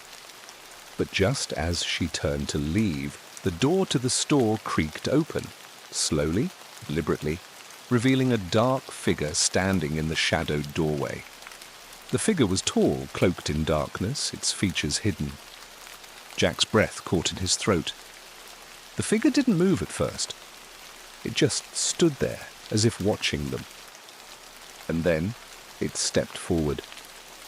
It was hard to say why Jack felt his heart beat faster, or why he felt the blood drain from his face in that split second. Maybe it was the way the figure seemed to flow from the shadows, like it had been part of the darkness itself. Or maybe it was the way the air seemed to grow colder the closer it got, the space between them stretching impossibly thin. "Are you lost?" the figure asked, its voice low and smooth, but tinged with something otherworldly, something that made Jack's stomach churn. Jack opened his mouth to speak, but no words came out. He wasn't sure if it was the fear that had his tongue tied, or something deeper. Something that told him he shouldn't talk to this person, shouldn't engage, shouldn't even breathe. The figure tilted its head, as though it could sense Jack's hesitation. "The road," it said softly, its voice now colder than the air around them. "The road isn't for you." Rachel took a step back, her eyes wide with terror. "What do you mean?" But the figure didn't answer her. Instead, it simply raised a hand, long, thin fingers stretching outward as if to touch the air between them. And as the figure moved, Jack felt a pressure in his chest, like someone was forcing all the air out of his lungs. It wasn't a physical thing. It was the feeling of something else happening, something beyond his comprehension, beyond anything he'd ever imagined. "Don't go any further," the figure said, and Jack could feel the weight of its words like a command he had no choice but to obey. Rachel grabbed his arm. "Jack," she whispered, her voice trembling, "let's just get back to the car." But it was too late. The figure moved faster now, and as it crossed the threshold of the doorway, the door slammed shut with a deafening bang. The sound echoed, reverberating through the empty streets like a warning. Something was wrong with this town, something ancient, something that had been waiting. The weight of it crushed Jack's chest, and for the first time since arriving, he realized just how utterly alone they were. The town was alive, but not in the way they expected. Before Jack could say another word, a low rumble filled the air. It started as a hum, then escalated into something deeper, something mechanical. And then, far off in the distance, a light flickered on. Just one, then another, and another. The lamp posts along the street flickered to life, casting a pale, ghostly glow over the town. And when the light hit the clock tower again, Jack saw something that made his stomach twist into knots. The time on the clock had changed. The clock tower's hands had moved. It was a subtle change, but it was there. Where they had once pointed to 3 o'clock, they were now frozen at 3:05. Jack stood there, his gaze locked on the tower, as though his mind refused to accept what it had just seen. His chest was tight, the air thick with an oppressive weight that made his breath feel shallow. It wasn't just the clock that had moved. The entire town felt like it had shifted, like something that had been dormant for decades, or maybe centuries, was waking up. He glanced at Rachel and Eli, who stood motionless beside him, both staring at the same clock tower, their faces pale, eyes wide. "This isn't possible," Eli muttered, his voice hoarse, as if speaking too loudly would break the fragile silence surrounding them. Jack could feel his heart hammering in his chest. The rhythmic pounding echoed in his ears, almost drowning out everything else. His mind raced, trying to process the impossibility of it all, the way the light had flickered to life, the way the town had seemed to wake up as the clock hands moved, even if just by 5 minutes. A town that had been frozen in time for God knew how long, now somehow alive and watching them. I don't know what's happening," Rachel said, her voice trembling. "But I know I don't want to be here anymore. We have to leave right now." Jack opened his mouth to agree, but before he could speak, the sound of movement echoed from one of the nearby houses, a faint creak of wood, a low thud of footsteps. The hairs on the back of his neck stood on end as the noise grew louder, closer, until they all froze in place, staring at the darkened windows. "Did you hear that?" Eli asked, his voice barely above a whisper, his eyes scanning the shadows as if expecting something, or someone, to emerge from them. "Yeah," Jack replied, his voice tight. "I heard it." The air was too still, too heavy. It felt like they were being watched, as if the entire town had shifted around them. The clock tower, once a symbol of neglect and decay, now seemed almost like a sentinel, an overseer keeping track of their every movement, their every breath. Jack turned away from it, his eyes narrowing as he tried to focus on something, anything else. "Let's just go," Rachel said, her voice sharp with panic now. "The car's not far. We can figure it out when we get out of here." They started to move toward the spot where the car had been parked, but Jack's feet felt like they were sinking into the ground with each step. The air was thick, suffocating, as though the town itself was pressing in on them, its streets closing up around them. And then suddenly a voice cut through the stillness, a voice that wasn't from any of them. "Where are you going?" The voice was soft at first, a whisper that barely made it past the air between them, but it was enough to stop them in their tracks. The chill that followed it crawled under Jack's skin, making his heart freeze in his chest. They all turned in unison, looking toward the source. Standing just beyond the shadow of the nearest house was a figure, tall, thin, and draped in an old, weathered coat that hung loose around its bony frame. Its face was obscured by the hood, but the voice had been unmistakable. And something about the figure, posture, the way it stood so still, reminded Jack of the figure they'd seen earlier at the store, the one that had warned them. "We didn't mean to intrude," Jack said, his voice cracking slightly, his instinct to remain polite, even when every part of him screamed to run. "We were just—" The figure took a step forward, its feet dragging along the dirt in an unnatural slow motion. The ground beneath it seemed to tremble with each movement, as if the earth itself was rebelling against its presence. "You don't belong here," the figure said again, its voice colder than the night air.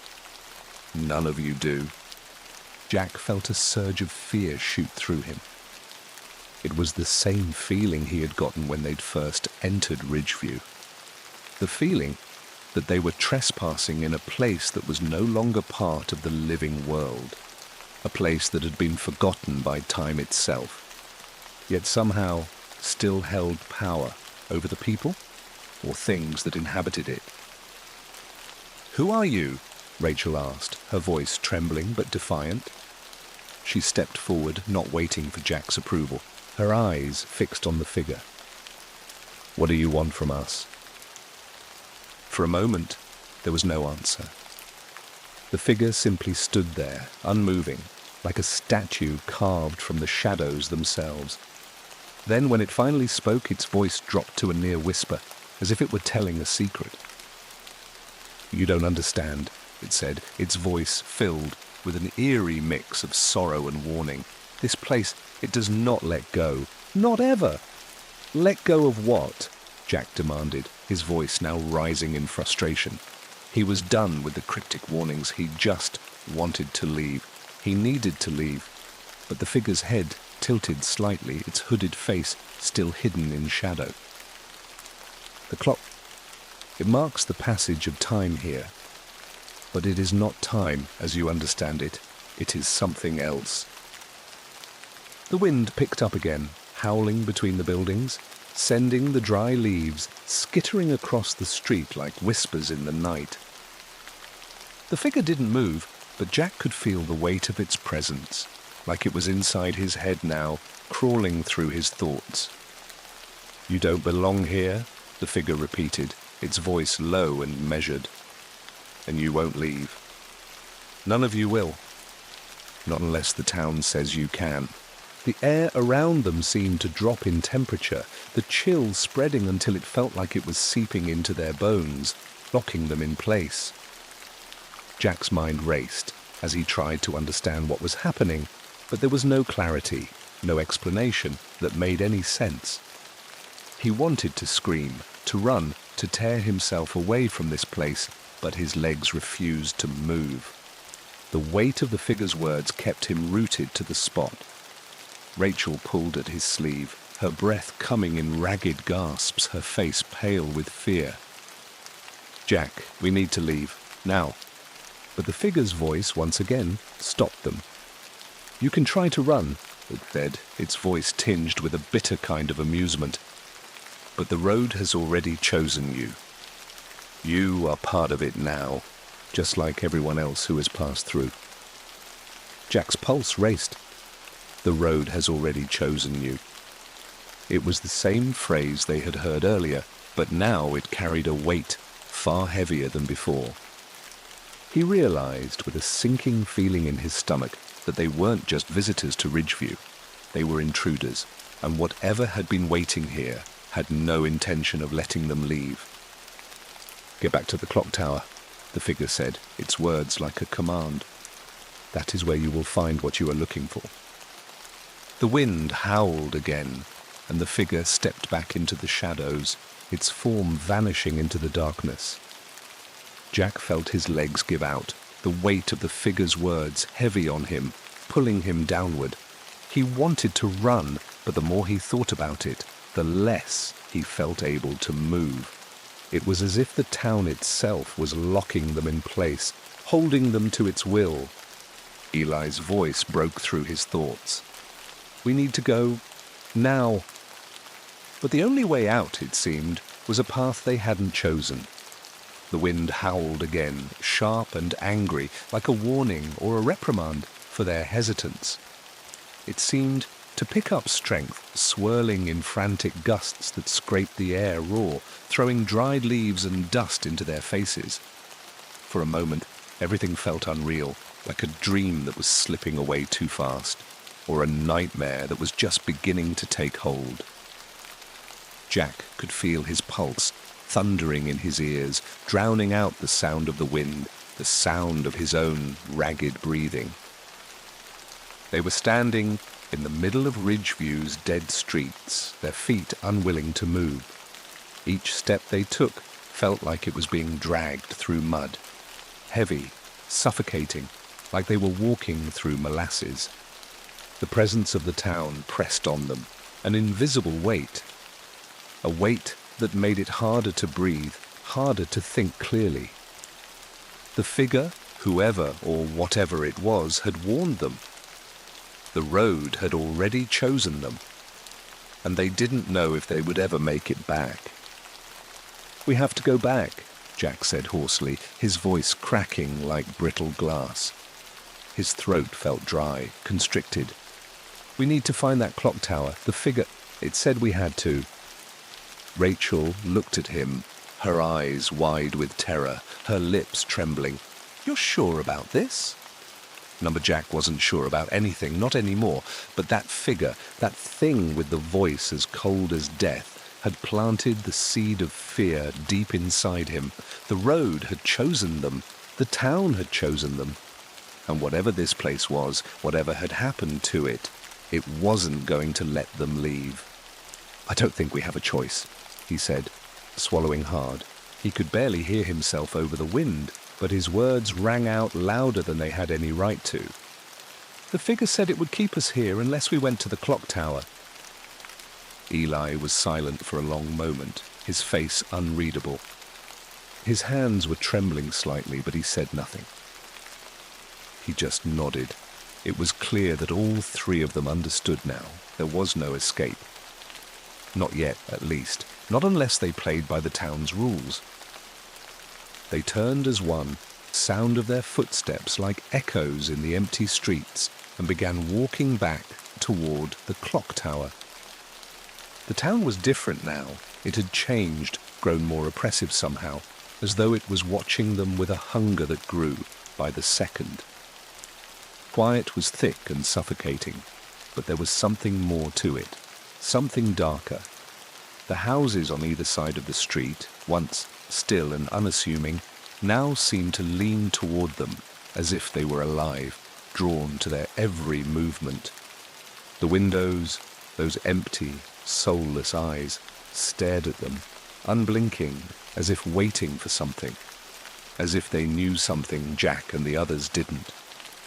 The buildings stretched upward, their shapes warping slightly as if they were bending in on themselves, the way reflections might in a puddle of water. Rachel shivered, wrapping her arms around herself as though trying to ward off the invisible force that pressed in on them. "Do you feel that?" she asked, her voice trembling, with a mixture of fear and disbelief.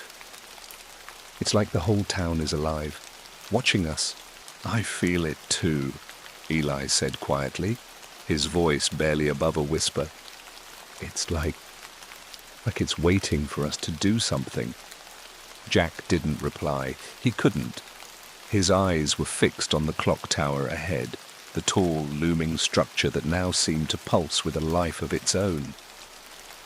The clock hands had barely moved since they first noticed it, but now it seemed as though they were alive, shifting in subtle, unnatural increments, like some unseen hand was turning the dial slowly, purposefully. They reached the base of the tower, and Jack felt his chest tighten with dread. The cold seemed to be seeping through his clothes, straight into his skin, curling into his bones. The tower loomed overhead, towering above them with a grotesque grandeur, its stonework covered in cracks like the veins of an old corpse. The massive clock face stared down at them with a vacant, empty gaze. Rachel let out a shaky breath. "Jack, this is it, right? This is where we're supposed to be?" "I think so," Jack said, his voice almost a whisper, as though speaking too loudly would shatter whatever fragile reality they were clinging to. "I think the figure was trying to tell us something about this place, about the time, about the clock." There was a strange sensation in the air now, a humming vibration that seemed to come from the very core of the tower, shaking the ground beneath their feet. The more they stared at the clock, the more they felt the pull of it, like it was calling them in, its minutes ticking something ancient and malevolent, setting the pace of their hearts, the rhythm of their breath. It was hard to tell if the sound of the clock ticking was coming from outside or from within their own heads. It didn't matter. It was all-consuming. Eli stepped forward, his gaze locked on the clock. "What do you think happens when it ticks again?" Jack shook his head. He didn't know, but he could feel the pressure building, the tension thickening with each passing second. The town wasn't just a place, it was something alive, something aware. The clock wasn't just a marker of time, it was the pulse of Ridgeview, and it was ticking steadily, relentlessly, waiting for the next moment, the next phase. As they stood there, frozen by the force of the clock's presence, something strange happened. The air grew colder. The light from the lamp-posts flickered and dimmed, then brightened again, casting long shadows across the street, stretching into grotesque shapes. The ground underfoot began to tremble, as if something beneath the town was waking up. And then there was a sound, soft at first, but growing louder. The distant sound of footsteps. It wasn't just one set of footsteps, it was more than that. It was the sound of many footsteps, all coming closer. Slowly, deliberately, like something was closing in on them. Rachel's breath hitched, and she turned to Jack, her eyes wide with terror. "Jack, what is that? What's happening?" Jack didn't have an answer. He didn't need one. He could feel it too, the pressure building in the air, the oppressive weight of whatever was moving toward them. The footsteps grew louder, faster, and suddenly the ground beneath them shook again, a violent tremor that made them stumble, nearly falling. And then, out of nowhere, a shadow fell across the tower. Jack looked up, just in time to see the hands of the clock shift again, this time faster, more forcefully. The hands were no longer at 3:05, they were at 3:10. The town was no longer frozen in time. And then, from the darkness around them, the first figure emerged. It wasn't human, it was something else, something that had been waiting. The town was waking up. The first figure emerged from the shadows, its form thin and twisted, its gait unnatural. It was tall, unnervingly so, its limbs long and disproportionate, dragging the air around it as it moved. The shadows from the lampposts stretched and distorted, creating grotesque silhouettes that seemed to follow the figure as it approached, wrapping around it like an extension of its own form. Jack's heart stuttered in his chest. The air felt charged now, electric with an unnameable presence. The sound of the clock ticking grew louder in his ears, like a drumbeat, each tick reverberating through the bones of the town, making the pavement vibrate beneath his feet. What is that?" Rachel's voice cracked as she took an involuntary step back, her eyes wide with terror. She was shaking, her body trembled in the cold, but it wasn't just from the chill in the air. It was fear, raw, unrelenting fear. The figure continued to move toward them, the darkness folding around it, as though the town itself was birthing it from the shadows. The more they stared at it, the less human it seemed. It was a thing, something else. Its face, though obscured by a ragged hood, glimmered faintly with an unsettling shine, the features too sharp, too angular, as if the skin was stretched over bone, stretched beyond human limits. Jack felt a cold sweat break out on his skin. He was rooted to the spot, his legs refusing to move, his mind unable to comprehend what was happening. The footsteps of the figure weren't just physical, they were in his head, reverberating in the depths of his thoughts. Each step it took felt like a slow drip of poison, settling deeper into his consciousness. Behind the first figure, more shapes began to materialize. They emerged from the alleyways, from the shadows between buildings, from doorways that had once been empty. They were all alike, tall, thin, faceless, and covered in the same dark, tattered garments. As they moved forward, Jack realized, with a sinking feeling in his stomach, that they were not moving in the way any living thing should. They weren't walking or even shuffling. They were gliding, floating across the ground as though the laws of physics didn't apply to them. The air seemed to bend around them, making their forms distort, twist, as though they weren't entirely real. "This is—" Rachel's voice cracked again, and she stumbled back, tripping over her own feet as she tried to retreat. "This is impossible." Eli, standing just behind Jack, didn't say anything. He didn't need to. His face was pale, his mouth drawn tight in a grim line, his eyes fixed on the advancing figures with a mixture of disbelief and horror. Every instinct in Jack's body screamed at him to run, to flee as fast as he could. But his feet remained heavy, unwilling to move. It was like the ground had turned to stone beneath him, binding him to the spot. The figures, silent as death, continued to glide toward them. Their faces, if they could even be called faces, were obscured by the shadows, but Jack could feel their eyes on him. Or rather, he felt the absence of eyes. There was nothing human in their gaze, no compassion, no mercy. Just an unblinking emptiness that looked through him. The presence of it crawled beneath his skin, making him feel like his very soul was being weighed, measured, and found wanting. "Jack," Rachel whispered, her voice quivering. She gripped his arm, her fingers tight with fear. "We have to leave. Please, we have to get out of here." But Jack couldn't answer. He couldn't speak, couldn't think. All he could do was stare as the figures drew closer, the silence around them thickening, suffocating. He could hear his heart pounding in his ears, thudding harder with each passing second.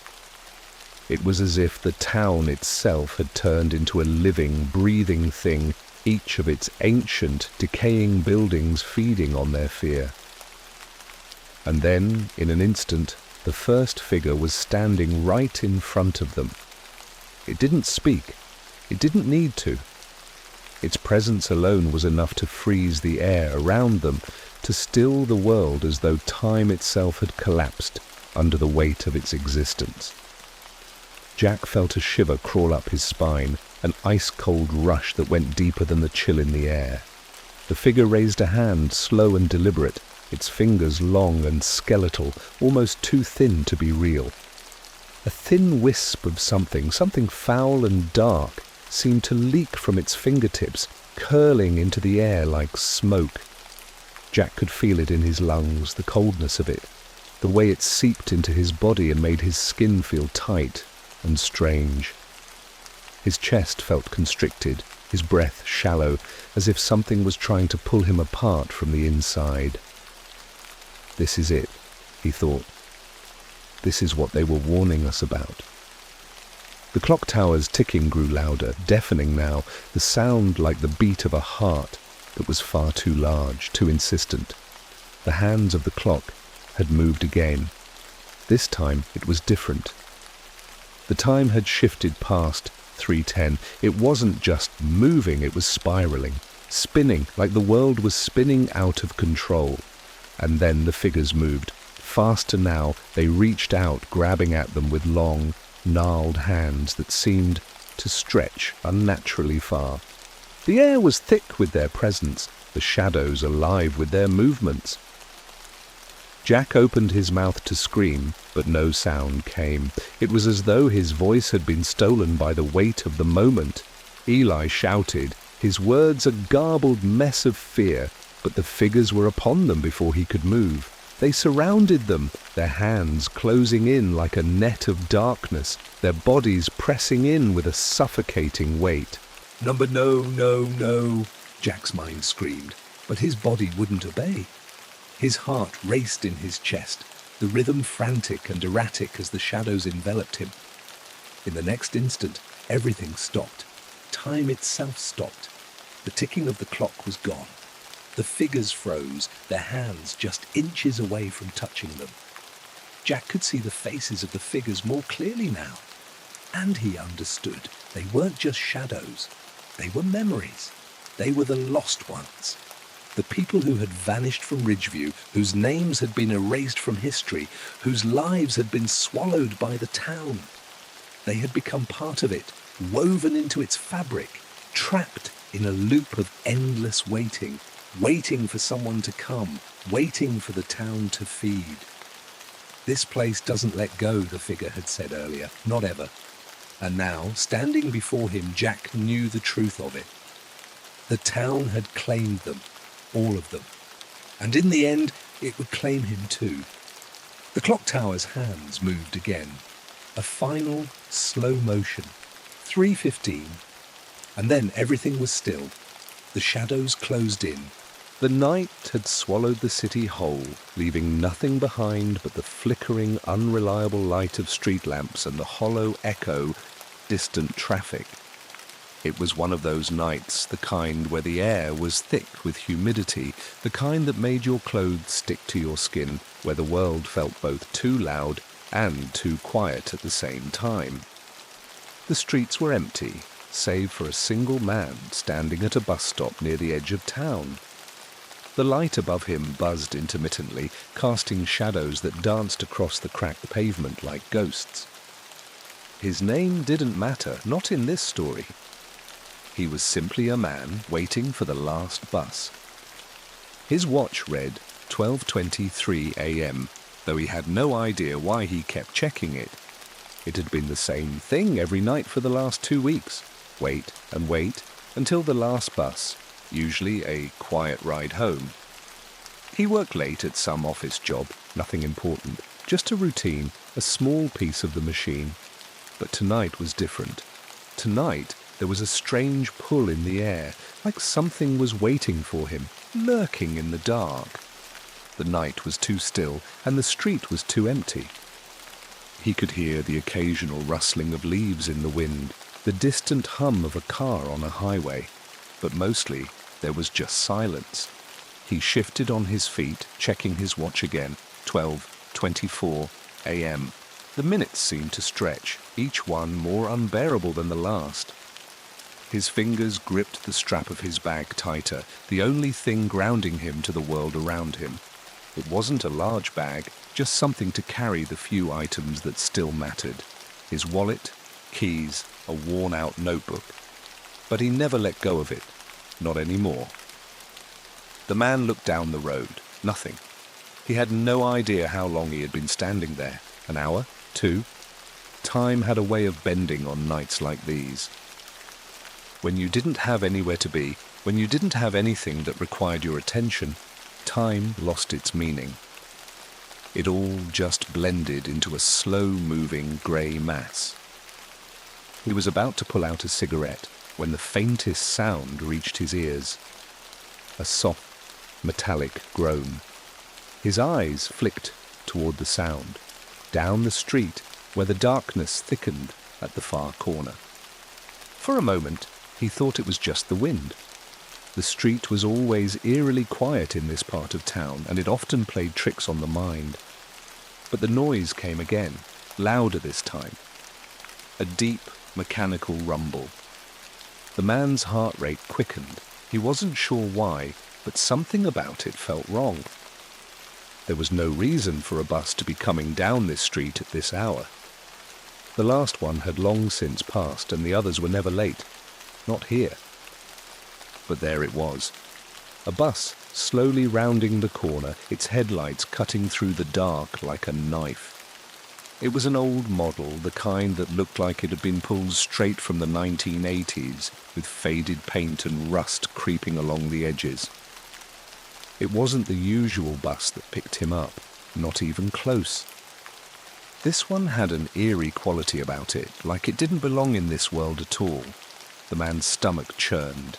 He took a step back from the curb, hesitant, his eyes still locked on the vehicle. The bus moved closer, the engine rumbling like a growl from some unseen beast. He was still standing there, rooted to the spot, when the doors of the bus opened with a hiss, as though inviting him in. For a long moment he just stood there, unsure of what to do. Every instinct in his body told him to turn around, to walk away. But the bus was here.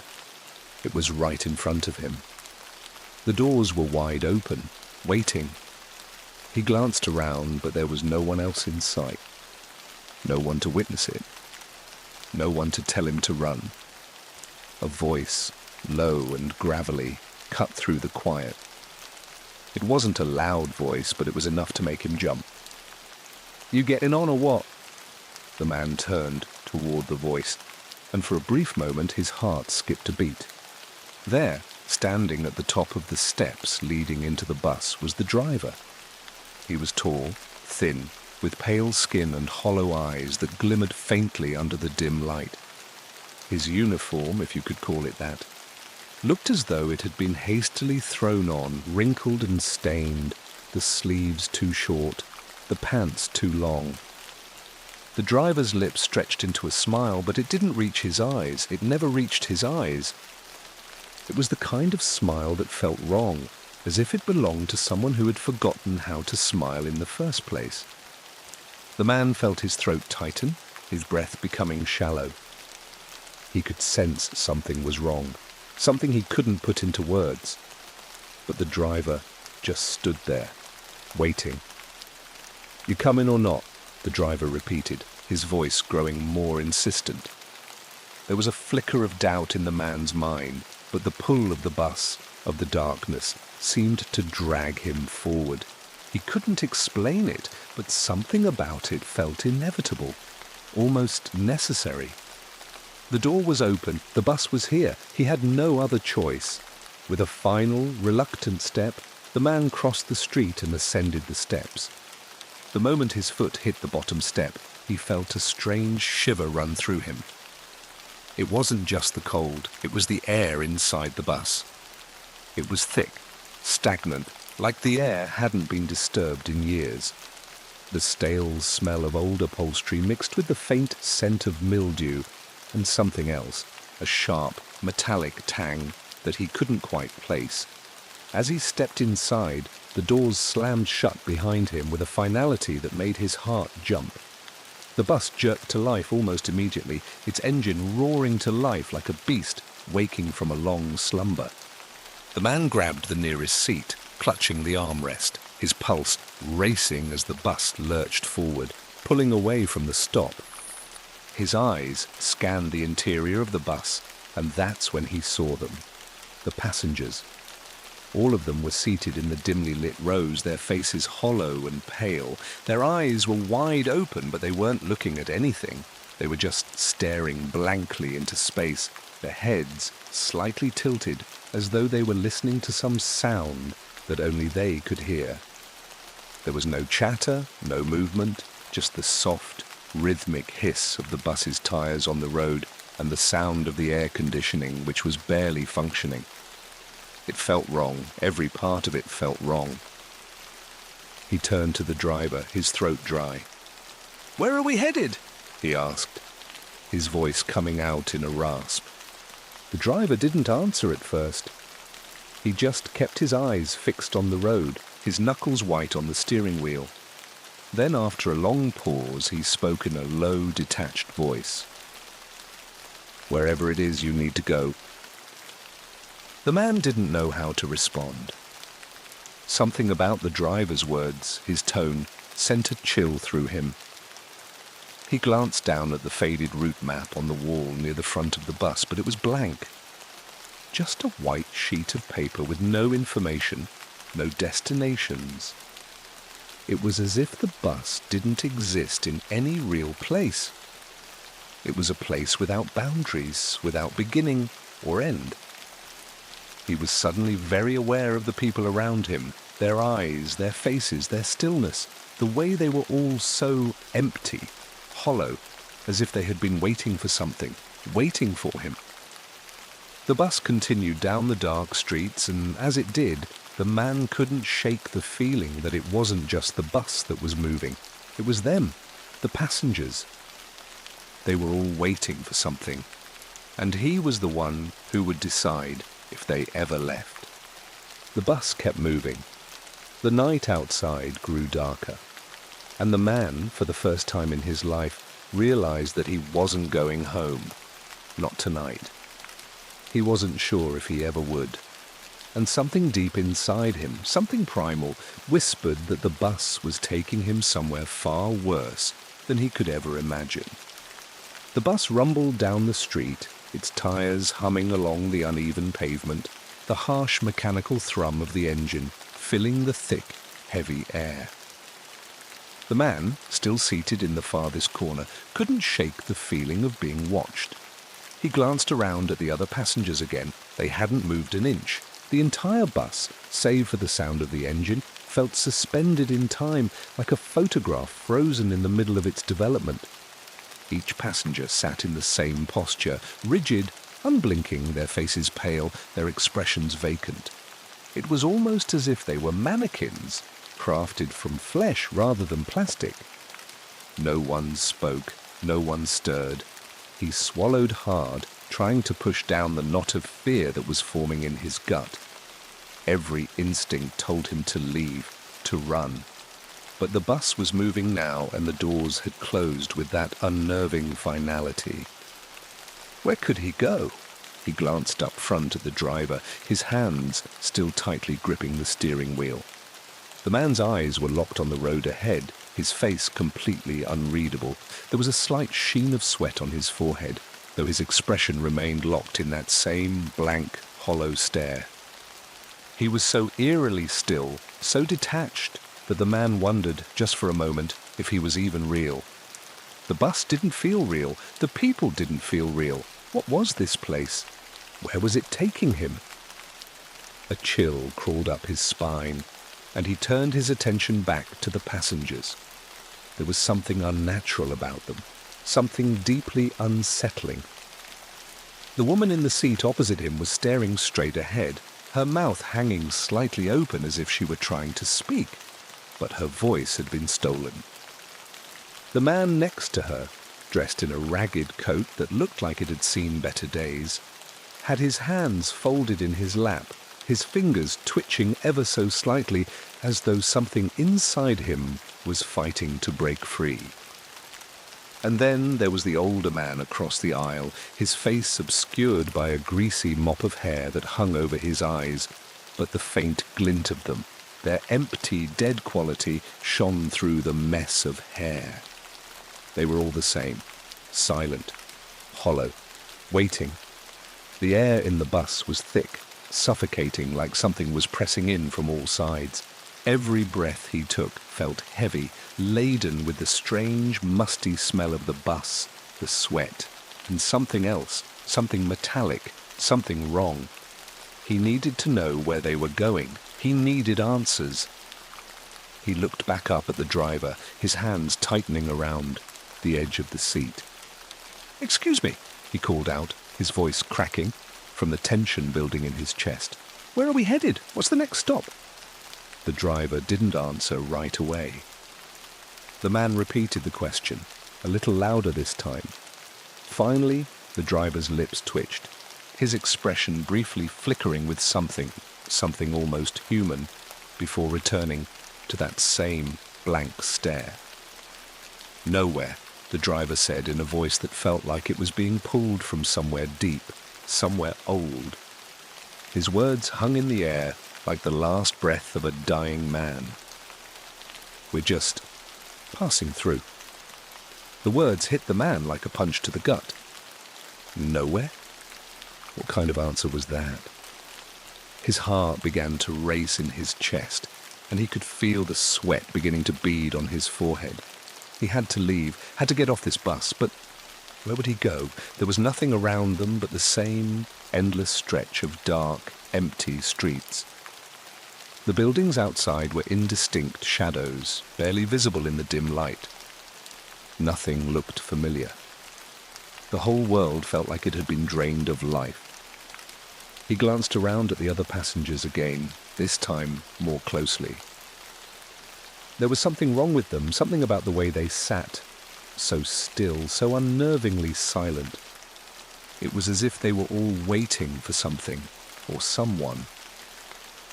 A strange sense of dread filled his stomach, twisting it into knots.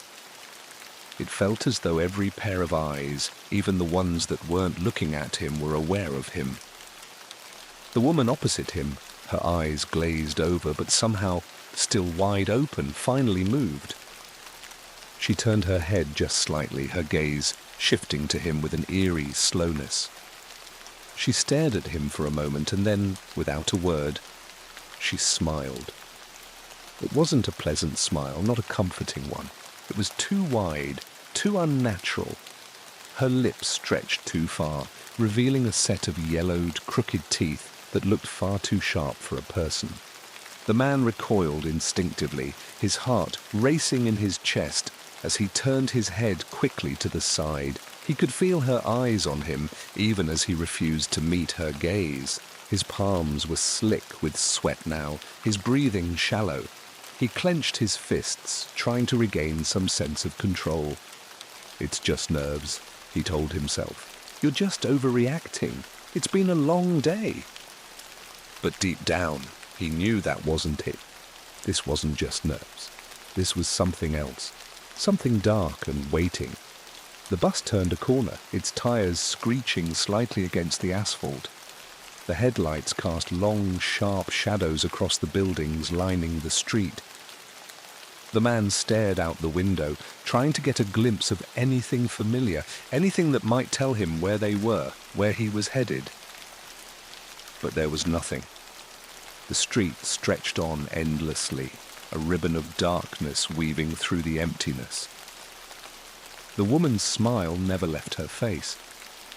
In fact, it seemed to have grown wider, more unnerving, and then, just as suddenly as it appeared, it vanished, like a shadow swallowed by the darkness.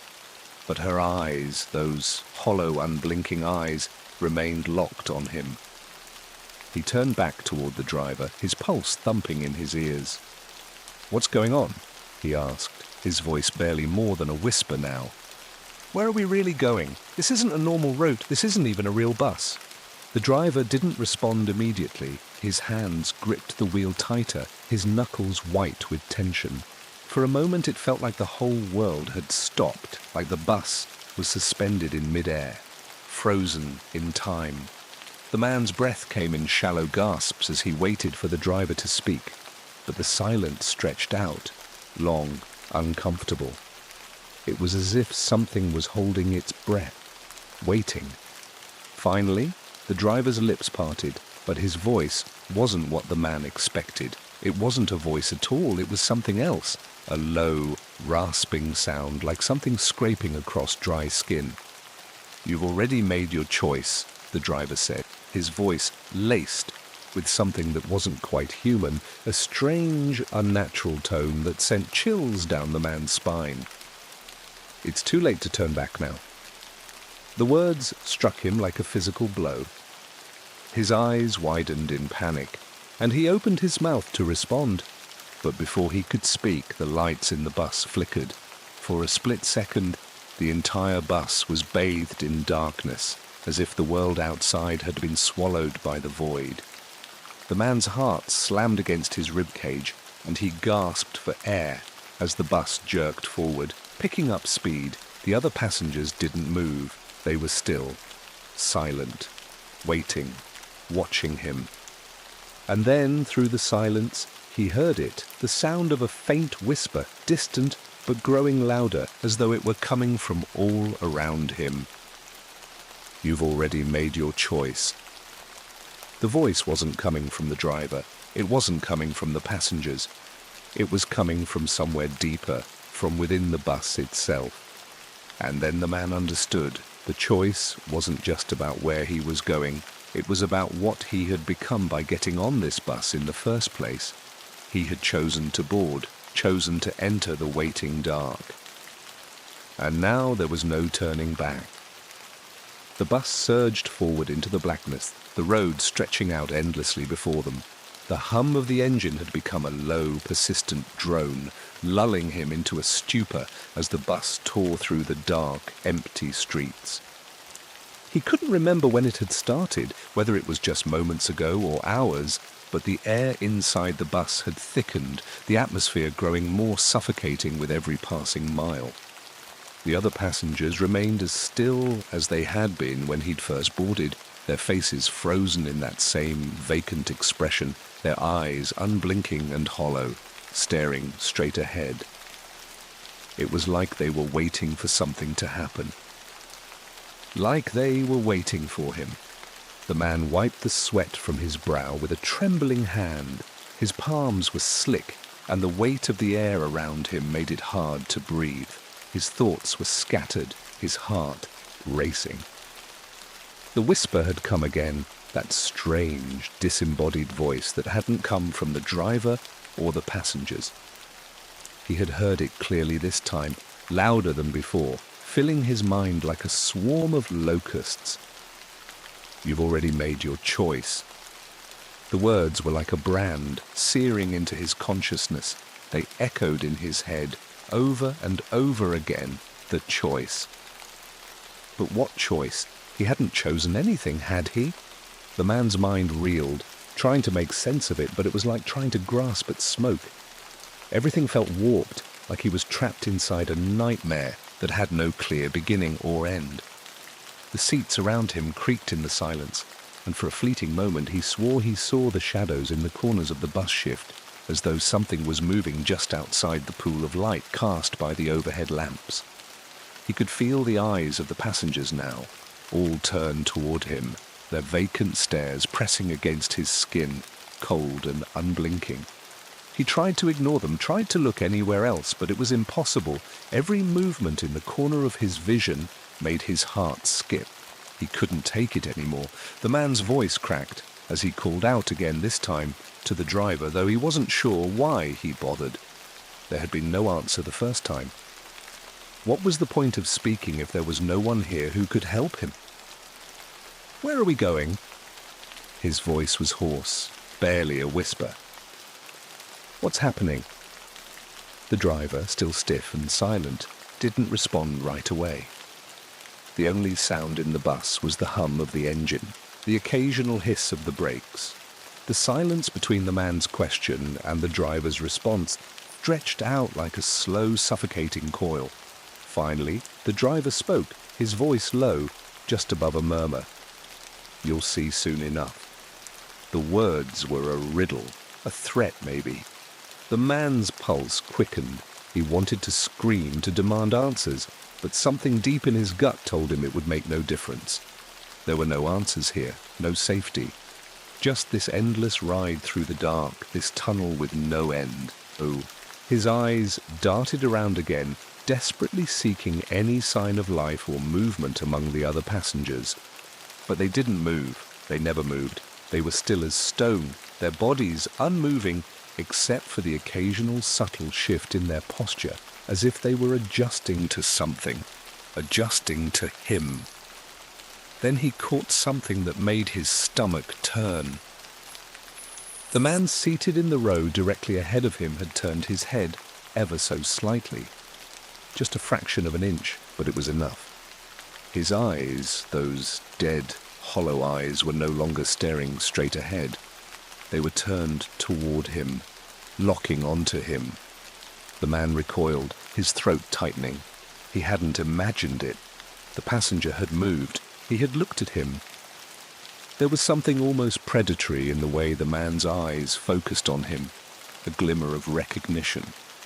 And then the passenger's lips parted in a slow, deliberate motion. "We're all waiting for you," he said, his voice a rasping whisper that sent a shiver crawling down the man's spine. The words slithered into his mind like a sickness.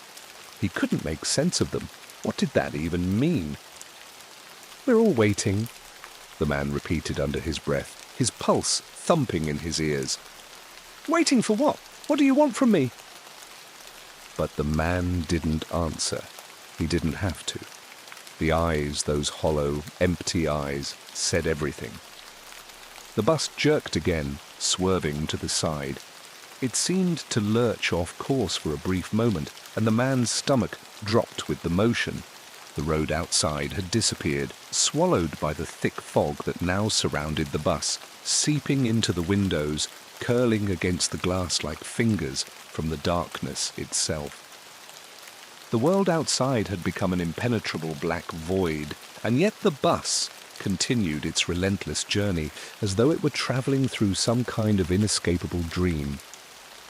A sharp chill ran down the man's spine, his throat constricted, and for the first time the enormity of what he had stepped into fully hit him. This wasn't just a strange bus ride. This wasn't just an unusual detour. This was something else, something far more sinister, something that couldn't be reasoned with.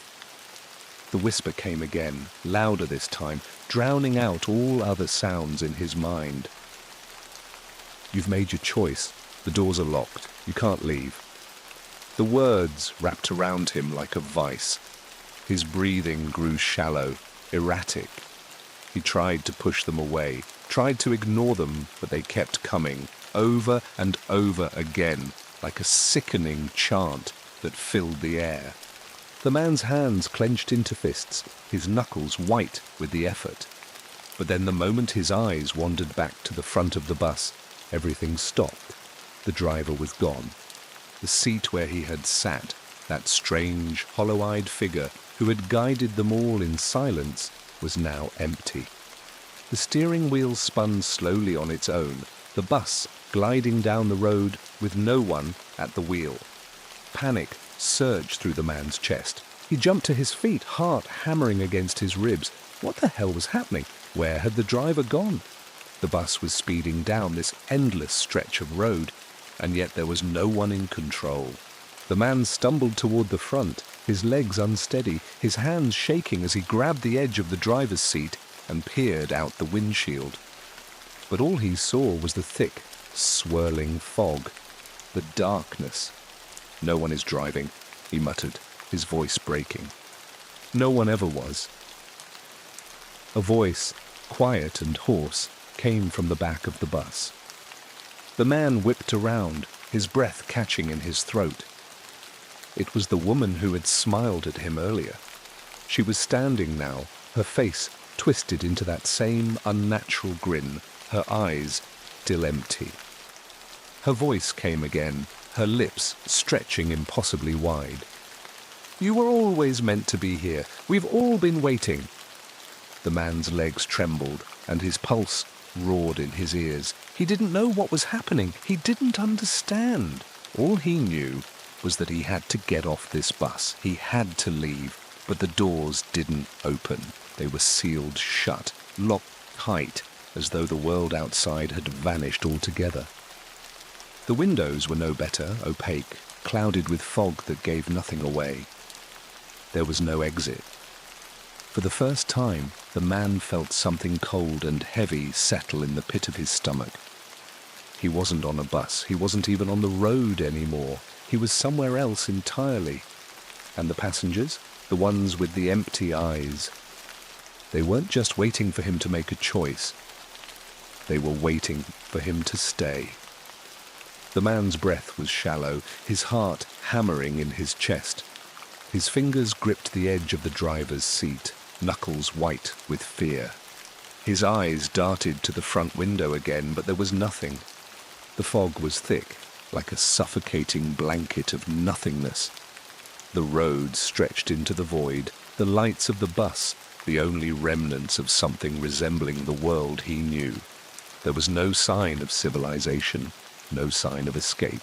The woman with the twisted smile was still standing in the aisle, her lips pulled tight across her face, her eyes gleaming with an unnatural light. It wasn't just the fear in his chest now. It was something deeper, something primal, the way her eyes locked onto his, knowing, waiting for him to make the wrong move. "You should sit down," she whispered, her voice soft but laced with a menace that made his blood run cold. He didn't move. He couldn't. He wasn't sure if his legs would support him if he tried. The weight of the air inside the bus pressed down on him like an invisible hand, each breath more labored than the last. The others, those passengers, those strange, hollow-eyed figures, were watching him, their eyes burning with a kind of expectation. Their silence was like an accusation, heavy and suffocating. as though their empty, staring faces had already passed judgment. The bus jerked again, the low rumble of the engine thrumming through the floor beneath his feet. The light flickered, once, twice, and then the bus slowed, slow enough that the man felt the strange sense of time warping, like the wheels themselves were slipping through mud, dragging him into something darker. "You've been here before," the woman said again, this time louder, more forceful. Her voice was smooth but cold, like glass scraping against bone. "We all have, but you're different. You're the one who chose." Her words made his stomach tighten. Chose? What was she talking about? The man spun around, his eyes wild now. "I didn't choose anything, I just—" He stopped, the words dying in his throat. His mind was racing, but he couldn't keep up with his thoughts. The moments were too quick, slipping through his fingers like sand. His legs felt weaker now, as if the very floor beneath him had turned to quicksand, pulling him deeper into the unknown. He had to leave. There had to be a way out. He turned toward the rear of the bus, eyes scanning the row of passengers who hadn't moved an inch. None of them had spoken. None of them had even looked at him in the way the woman had. But they all sat there, watching, waiting. And then he noticed something. One of the passengers, an older man, pale with a thin shock of white hair, had his hand resting on the armrest of the seat, his fingers twitching slightly. His eyes, though empty and hollow, seemed to flicker just a little, as if he were trying to remember something or someone. The man's stomach churned. He had to know more. Maybe this passenger could help him. Maybe this would be his way out. He staggered toward the older man, his legs unsteady, his mind frantically searching for answers. The others didn't move, didn't react. It was as if the whole bus was holding its breath, waiting for him to make his next move. He reached the older man's seat and crouched down in front of him. The man's eyes were open, staring straight ahead, but there was a faint flicker of recognition in them. His hand twitched again, and then finally he spoke. "You're not supposed to be here," the man said, in a voice that was barely more than a rasp. "None of us were supposed to be here." His voice quivered with something between fear and regret. "But now that you're here, you've already made the choice. You're part of this." The words sent a wave of ice through the man's veins. Part of this? What the hell was that supposed to mean? "What do you mean?" the man demanded, his voice trembling. He was getting desperate now, feeling the walls of this place closing in on him. "Where am I? What is this place?" The older man's eyes flickered again, and his lips parted into a slow, deliberate smile. But it wasn't a smile of comfort. It was more like a grimace, something born of pain, of inevitability. "You don't get to know," he whispered, leaning forward just a fraction. "You're already in it. The only thing left is whether or not you'll stay." The man's chest constricted. He couldn't breathe, couldn't think. The words seemed to press in on him from all sides, closing in tighter and tighter, until the air felt suffocating. A low, mocking laugh came from the back of the bus. The woman with the wide smile stepped forward, her presence consuming the small space around them. Her eyes gleamed with that cold, predatory light. "It's not about answers," she said, her voice syrupy sweet, too sweet. "It's about acceptance. You're one of us now. You always have been." She reached out, her fingers brushing lightly against his arm, and the man recoiled, but it was too late. Her touch felt like ice, a coldness that seeped into his skin, into his very bones. His body stiffened involuntarily, and he felt something dark, something twisted, crawl through his veins. "No," he cried, backing away. "I don't belong here. I don't want this." But the woman just smiled again, and the other passengers, those vacant, hollow-eyed figures, began to stir. Just slightly. Their heads turned toward him, as if they were waking from a deep, sleep-like trance. "It's already done," she said, her voice growing soft. "You've been chosen. You've been accepted. Welcome to the last bus." The man stumbled back, his breath ragged. His eyes darted around the bus, as if the answer to his escape might reveal itself in a sudden flash of insight. But there was nothing. There was only the fog, the darkness, the oppressive weight of the silence. Then suddenly the bus lurched again. This time, the man could feel the ground beneath him shift, a strange pulling sensation, as if the bus itself were being swallowed by something vast and dark. The windows rattled, the lights flickered violently, and then, before he could react, everything went dark. For a brief, terrifying moment, there was nothing. No sound, no motion, no time, just an infinite, crushing void that seemed to stretch forever. And then, light. It wasn't the light from the bus's interior, but a soft, eerie glow, as if the world itself was slowly being illuminated by some unseen source. He blinked, and when his eyes opened again, everything had changed. The fog was gone, the road was gone, the bus was gone. He was standing in the middle of a vast, barren field. There was no horizon, no sky, just an endless expanse of flat, featureless ground, stretching into the darkness. The air was still, too still, and it smelled of rot. The same stifling metallic stench that had hung in the bus. And then he saw them, the passengers. They were standing with him now, all of them, watching him. He understood in that moment what they were waiting for. They were waiting for him to make the final choice. Would he stay, or would he, like them, become a part of the endless, unending ride that never stopped? The man took one last ragged breath as the hollow eyes of the passengers bore into him, their mouths whispering the same words. "Stay with us. Stay forever." And then the ground beneath his feet began to tremble. The trembling in the ground beneath his feet intensified, and the man's heart skipped a beat. It wasn't an earthquake, not really. It was something else, something far worse, like the world itself was moving, shifting, as if reality were about to tear apart at the seams. The hollow-eyed passengers stood still, unmoving, their faces frozen in that eerie, lifeless stare.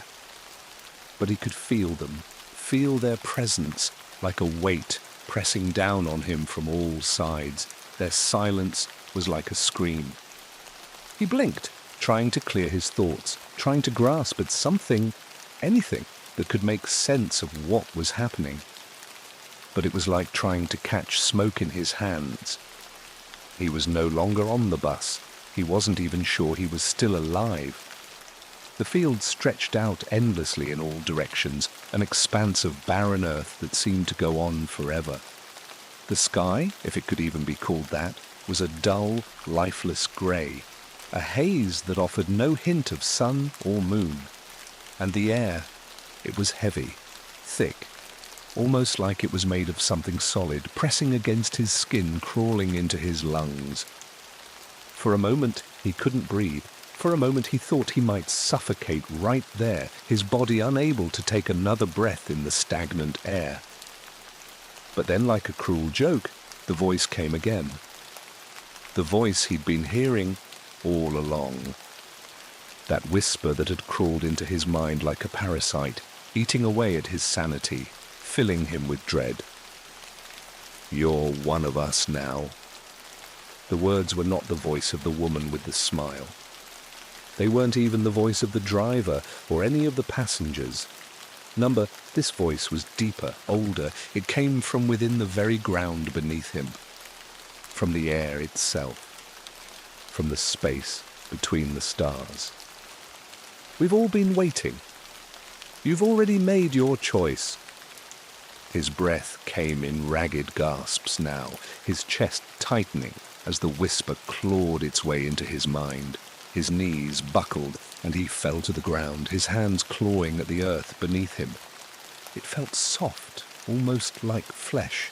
like he was kneeling on the skin of something alive, something that was breathing. "Please," he gasped, his voice breaking. "Please, I don't want this. I don't want to be a part of this. Whatever this is." But the voice only laughed. It wasn't a comforting sound. It was cold, hollow. It reverberated in his skull, rattling his very bones.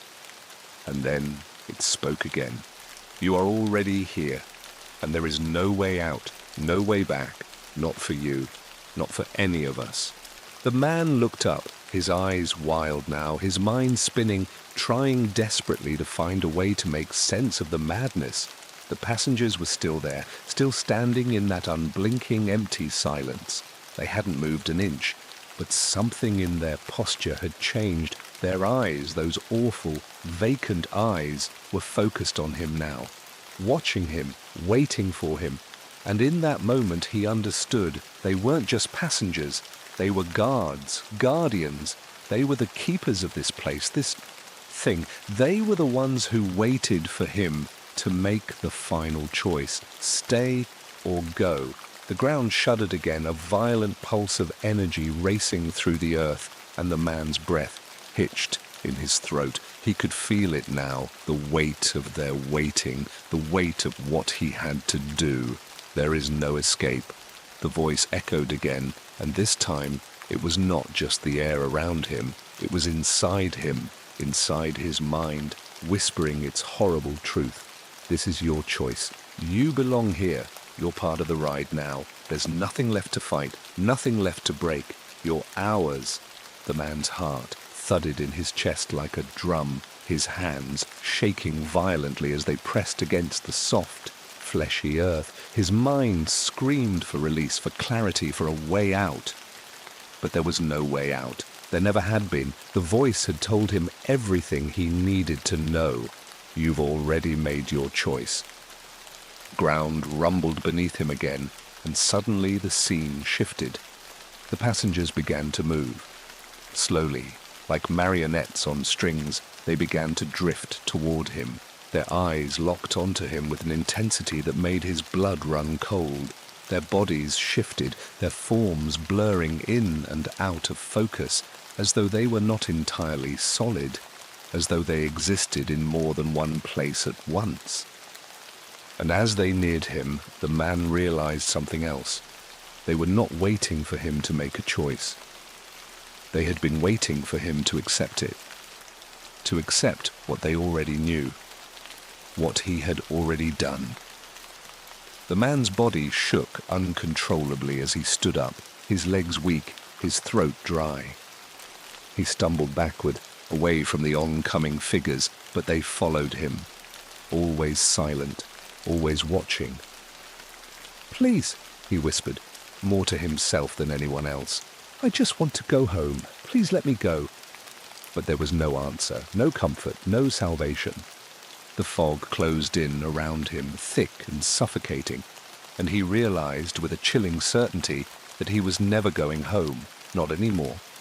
The last bus had already left, and he had chosen it.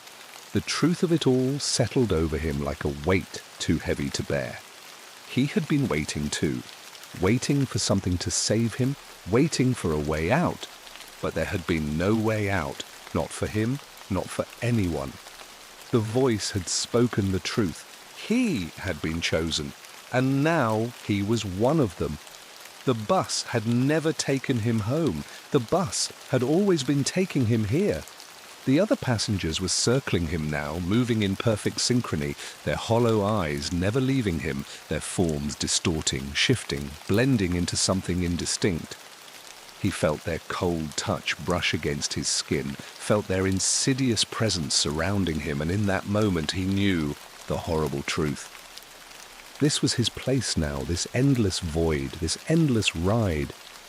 There would be no end, no escape. He was never going home. And the worst part, he had known it all along. With a final, breathless cry, the man fell to his knees as the darkness closed in, swallowing him whole.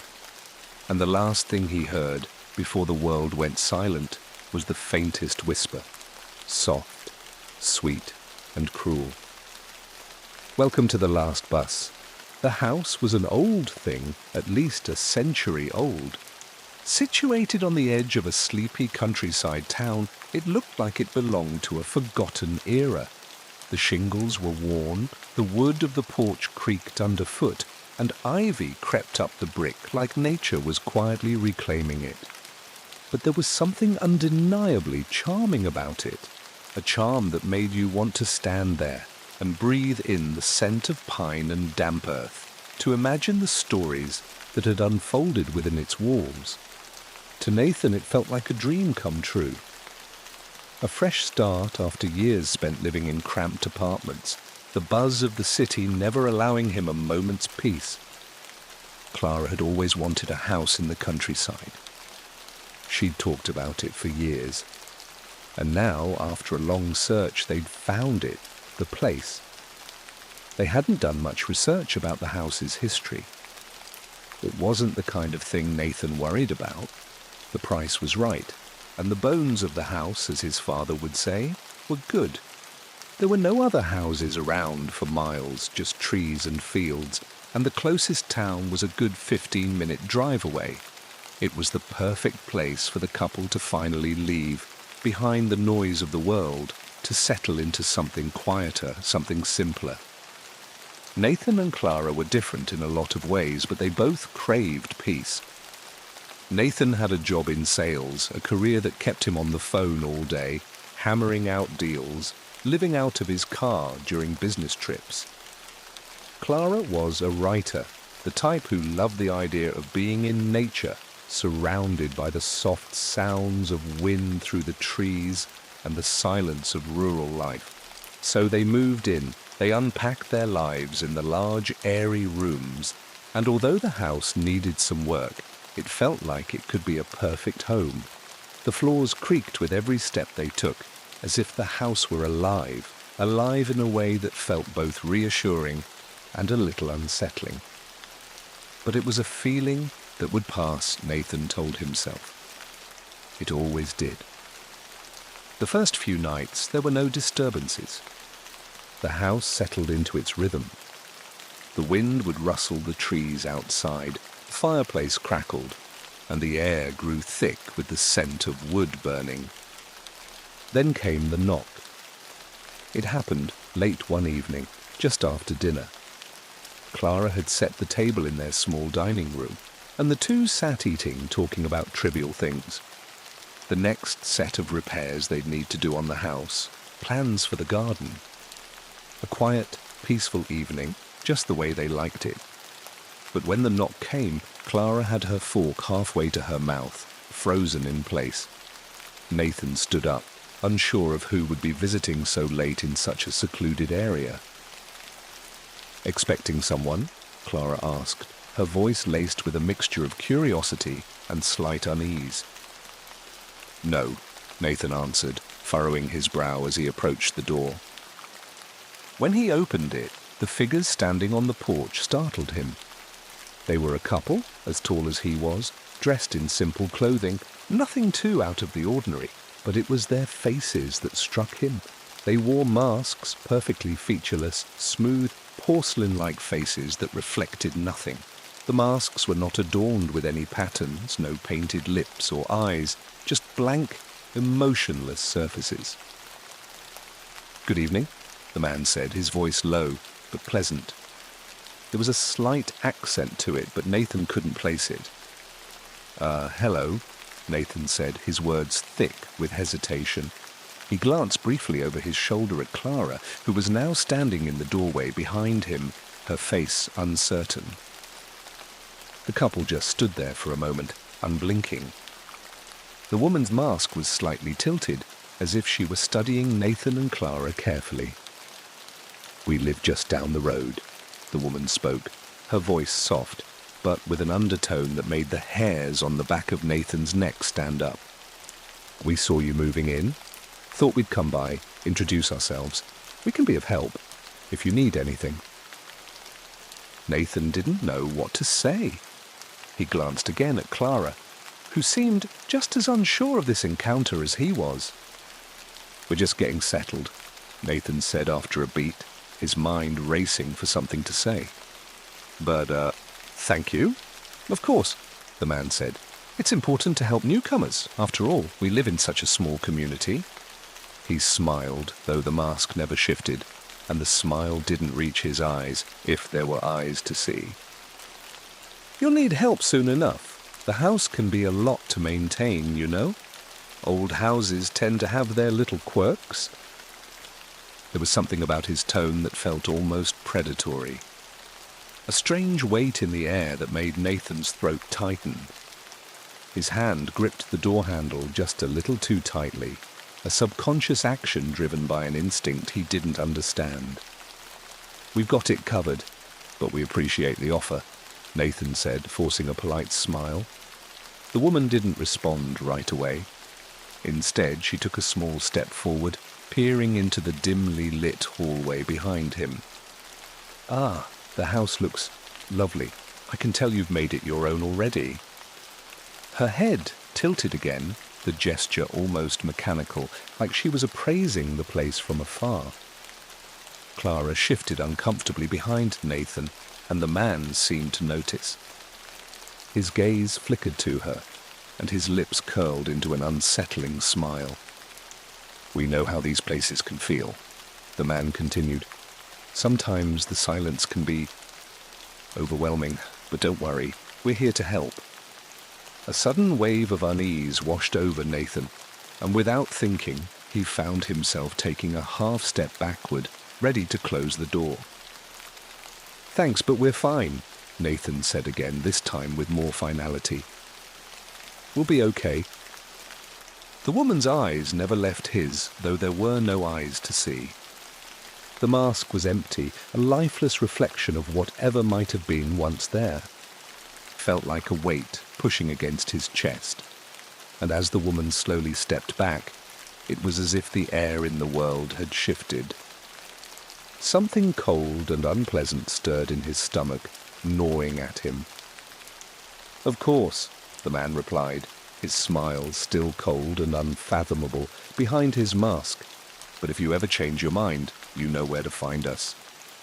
Without another word, they turned and walked down the porch steps, their movements too smooth, too precise. Nathan watched them disappear into the dark, and for a long moment he stayed in the doorway, staring at the empty road. Clara closed the door softly behind him, her voice barely a whisper. They're strange. Nathan didn't know what to say. He didn't know what to make of it either. He rubbed his hand over his face. Yeah, they were. But, you know, maybe they're just trying to be friendly. Clara didn't answer immediately.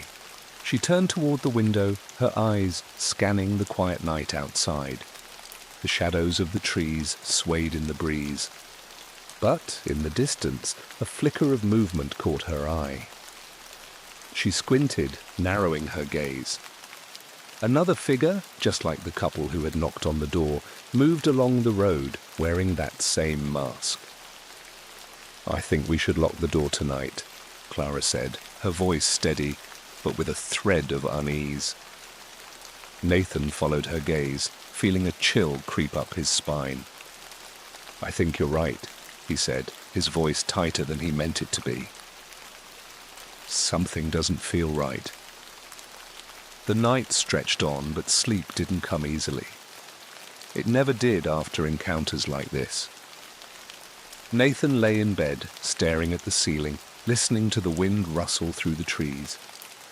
Every creak of the house, every whisper of sound outside, made him stiffen. The silence seemed more oppressive than before. Somewhere in the distance, the hollow-eyed couple, the masked strangers, were waiting.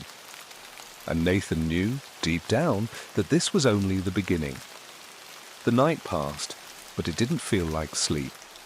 It felt more like waiting, as if the hours had stretched out in front of Nathan and Clara, like an endless road. The wind outside howled, but it wasn't a comforting howl. It was sharp and biting, full of the kind of tension that gnawed at the edges of their senses. The house felt alive in a way it hadn't before. Every creak, every whisper of movement seemed to carry weight now, like the house itself was watching them, waiting for something, waiting for the next step. Clara hadn't slept at all. She lay next to Nathan in the dark, staring at the ceiling, her mind racing. Every time she closed her eyes, she saw those masks, their blank, featureless surfaces staring back at her, unblinking, too calm. They hadn't just been strange, they'd been wrong. At some point, Nathan must have dozed off because Clara found herself alone in the darkness of the early morning. The room was too quiet. The house was too quiet. The only sound was the distant whistle of wind. She pulled the blanket tighter around her shoulders, her thoughts drifting like fog, trying to make sense of it all. But there was no sense to be made. The masks, they just didn't make sense. And the way the couple had stood on the porch, staring into her soul without saying a word, no, that wasn't normal. That was something else. The sound of a door creaking jolted her upright. Nathan was gone. Panic flooded her chest, but she forced herself to stay calm.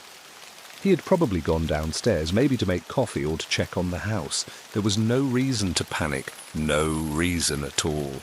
She threw off the blanket and swung her legs over the side of the bed. The floorboards groaned under her feet as she stood, and for a moment she just stood there, listening. Her ears rang with the stillness of the house, the kind of stillness that makes the world feel as though it's holding its breath. Clara pulled on a robe and left the bedroom, walking carefully down the hallway. The air felt colder than it should, even for the early morning hours. The house was dark, its shadows deep and thick, swallowing everything in sight. When she reached the top of the stairs, she stopped and listened again. The house was still. Her eyes scanned the bottom of the staircase. Nothing. She took a slow breath and descended the steps. As soon as her foot touched the bottom, a chill ran down her spine. The silence had taken on a different quality. It wasn't the peaceful quiet of a secluded home in the countryside. It was wrong. It was stifling, the kind of silence that makes you feel like you're the only person left in the world. When Clara entered the kitchen, she froze. Nathan wasn't there. In fact, the entire room was empty. The coffee maker was off. The refrigerator door was slightly ajar, but what really caught her attention was the front door. It was wide open. The breeze outside was cold, the trees rustling in the distance. Clara's heart began to pound in her chest. Her throat tightened, but she willed herself to stay calm. She rushed to the door, but as she stepped out onto the porch, something made her stop. A figure stood at the end of the path leading up to the house. It was distant enough that she couldn't see details, but she could tell it was someone wearing a mask. Her breath caught in her throat. The figure was still. Clara's pulse raced. Her fingers twitched with the urge to slam the door shut, but something kept her frozen in place. Her mind screamed for her to retreat, but her body wouldn't listen. The figure stood there, staring at her. Not moving, not saying a word, just staring. Then, as if to answer some unspoken question, the figure turned and began to walk away, its footfalls too quiet, too measured, like it was gliding across the earth. Clara watched in horrified fascination as it walked down the gravel path that led toward the woods. The sound of footsteps behind her made her whip around. Nathan stood in the doorway, his hand on the knob, his expression unreadable. "Clara?" he asked, his voice soft but carrying a note of concern. Clara's chest tightened. She swallowed. The words caught in her throat. "Nathan." Someone was standing outside, someone wearing that mask. Nathan's brow furrowed, and he stepped forward, his eyes scanning the porch, the yard, as if searching for something. But the porch was empty now. The figure was gone. "I didn't hear anything," he said slowly. His voice was calm, but Clara could tell something was off. There was a tension in his shoulders, something guarded in his eyes. "There was someone there. They were staring at me," she said, her voice rising. "Just standing there, watching." Nathan stepped closer to her, his hand reaching for hers. "Come inside," he said, his voice even. "You're still rattled from last night. You need rest. We both do." Clara's eyes didn't leave the dark yard.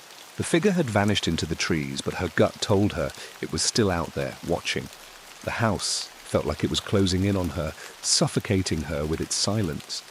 The air was thick, too thick, like it was pushing in from every corner. But Nathan was right. She needed to pull herself together. She nodded slowly and stepped back inside, but her eyes kept darting toward the trees, searching the darkness for any sign of the figure. As the door shut behind them, the house seemed to settle. But it was the kind of settling that comes before something happens, before a storm breaks. The stillness in the air was oppressive, like a promise waiting to be fulfilled. Nathan let out a long breath, as if shaking off some invisible weight. He reached for the coffee maker, flicking it on with mechanical precision. The soft hiss of the machine starting up filled the silence, and the aroma of brewing coffee filled the air. Clara stood by the window, staring out into the empty yard, her mind racing. She didn't feel safe. Not here, not anymore. But the strangest thing was, she wasn't sure what had changed. The house had always been quiet, always been isolated.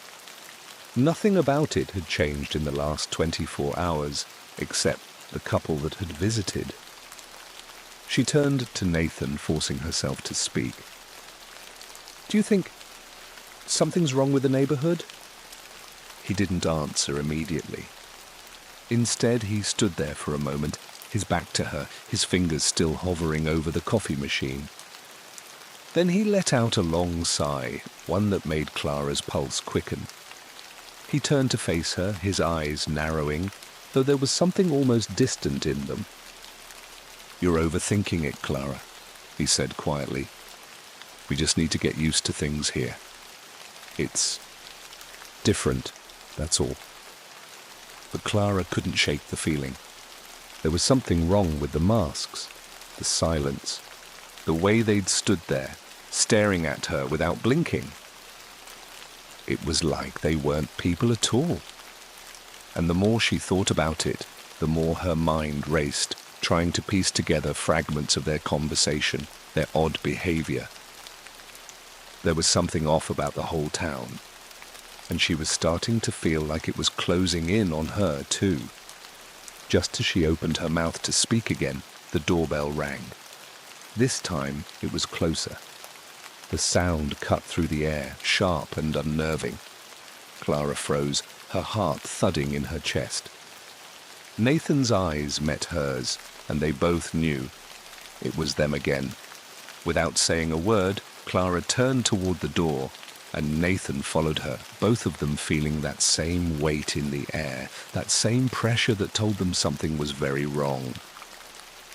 As they reached the door, Clara couldn't help but glance out the window, just in time to see two figures standing in the yard. And this time, there were more than just two. The figures were there again, their cold, unblinking eyes staring back at her. They had come, and there was no running now. The doorbell rang again, its chime oddly hollow in the oppressive silence that had settled over the house. Clara's skin prickled, cold tightening around her chest, as if the very air itself had turned against her. She glanced at Nathan, who stood next to her, his hand gripped tightly on the doorknob. His expression was tight, unreadable, but his eyes, those were filled with something she couldn't quite place. Something unsettling. Clara opened her mouth to say something, but the words lodged in her throat like a block of ice. The figures outside hadn't moved. They were still standing at the edge of the yard, their bodies perfectly still, their faces, those featureless, terrifying masks locked on the door as though they could see right through it, straight into her. She swallowed hard, fighting to keep her composure. "Nathan, we need to leave," she whispered, her voice shaking. This isn't normal. They aren't normal." Nathan's hand tightened around the knob, his knuckles going white. He didn't look at her, but she could see his jaw clenching. He wasn't looking out the window. He was looking at the door, his eyes fixed on the polished wood like it was a barrier, not just to the people outside, but to something much darker that he couldn't quite name. "I'm not sure running away is the answer," he said quietly, his voice lower than usual, as though it too were being muffled by the tension in the air. "We don't know what's going on. What's really going on?" Clara took a step back, her heart hammering in her chest. Her instincts were screaming at her, telling her to lock the door, to get as far away from these strangers as possible. She could feel the weight of their gaze pressing against her, as if they were waiting for her to make the wrong move. She opened her mouth again, but before she could speak, Nathan turned toward the door, and with a sudden, almost mechanical motion, he twisted the handle and pulled it open. Clara's breath caught in her throat. Standing there, in the doorway, were the same two figures, the man and the woman. The masks were as smooth and lifeless as before, reflecting nothing but the dim light inside the house. They weren't smiling. They weren't frowning. They simply stood there, unblinking, their cold eyes locked on Nathan's face. And behind them, there were more people, at least 5 or 6, all wearing the same unmarked, emotionless masks, their heads tilted just so, as if they had all studied the exact same posture, the exact same expression. Every single one of them stared at Nathan and Clara with those same hollow eyes. The entire scene was so wrong it felt like it had been stolen from a nightmare. The woman at the front of the group tilted her head slightly, a silent gesture as if considering something. Then, without a word, she stepped forward, crossing the threshold of the door before Nathan could react. Her presence filled the room like a heavy shadow. Clara stepped back, instinctively, her heart racing. "We came to help," the woman said, her voice just as soft as before, but now it seemed almost too soothing, like a lullaby being sung just a little too quietly. "You'll need our help sooner or later. You can't keep hiding from it." Nathan didn't say anything. He just stood there, frozen, the tension in his shoulders now visible, his mouth tight, as if he had just swallowed something bitter. Clara felt her hands tremble at her sides. She wanted to say something, anything, but the words wouldn't come. The house felt smaller with every passing second, as if the walls were in on this too, as if the very air in the room was closing in. The woman took another step forward, and behind her the other masked figures shuffled, silently, as if they were part of some eerie synchronized movement. They were all staring at Nathan and Clara with those emotionless eyes. There was no malice, no anger in their gazes, just an unsettling calm, like the silence before a storm. Nathan opened his mouth, his voice strained. "What do you want from us?" he asked. It was a question that for some reason seemed foolish as soon as it left his lips. But he had to ask. He had to know. The woman didn't immediately answer. Instead, her gaze drifted over to Clara, and for a moment Clara thought she saw something shift, something cold and hungry pass across her face, even though the mask never changed. The woman's voice, when it came, was almost too soft. "We've been waiting for you," she said simply, her words hanging in the air like the lingering scent of something rotten. "Waiting for you to come to us." Clara's blood ran cold. She glanced at Nathan, her eyes wide with panic, but he wasn't looking at her. He was staring straight ahead, locked in some kind of trance. It was as though something in the woman's words had rooted him to the spot, as though he could no longer think clearly. The woman took another step into the house, her cold gaze still fixed on Nathan, and that's when Clara felt it. The weight of all those eyes, all those masked figures pressing in on her, on them. They were suffocating. The room was suffocating.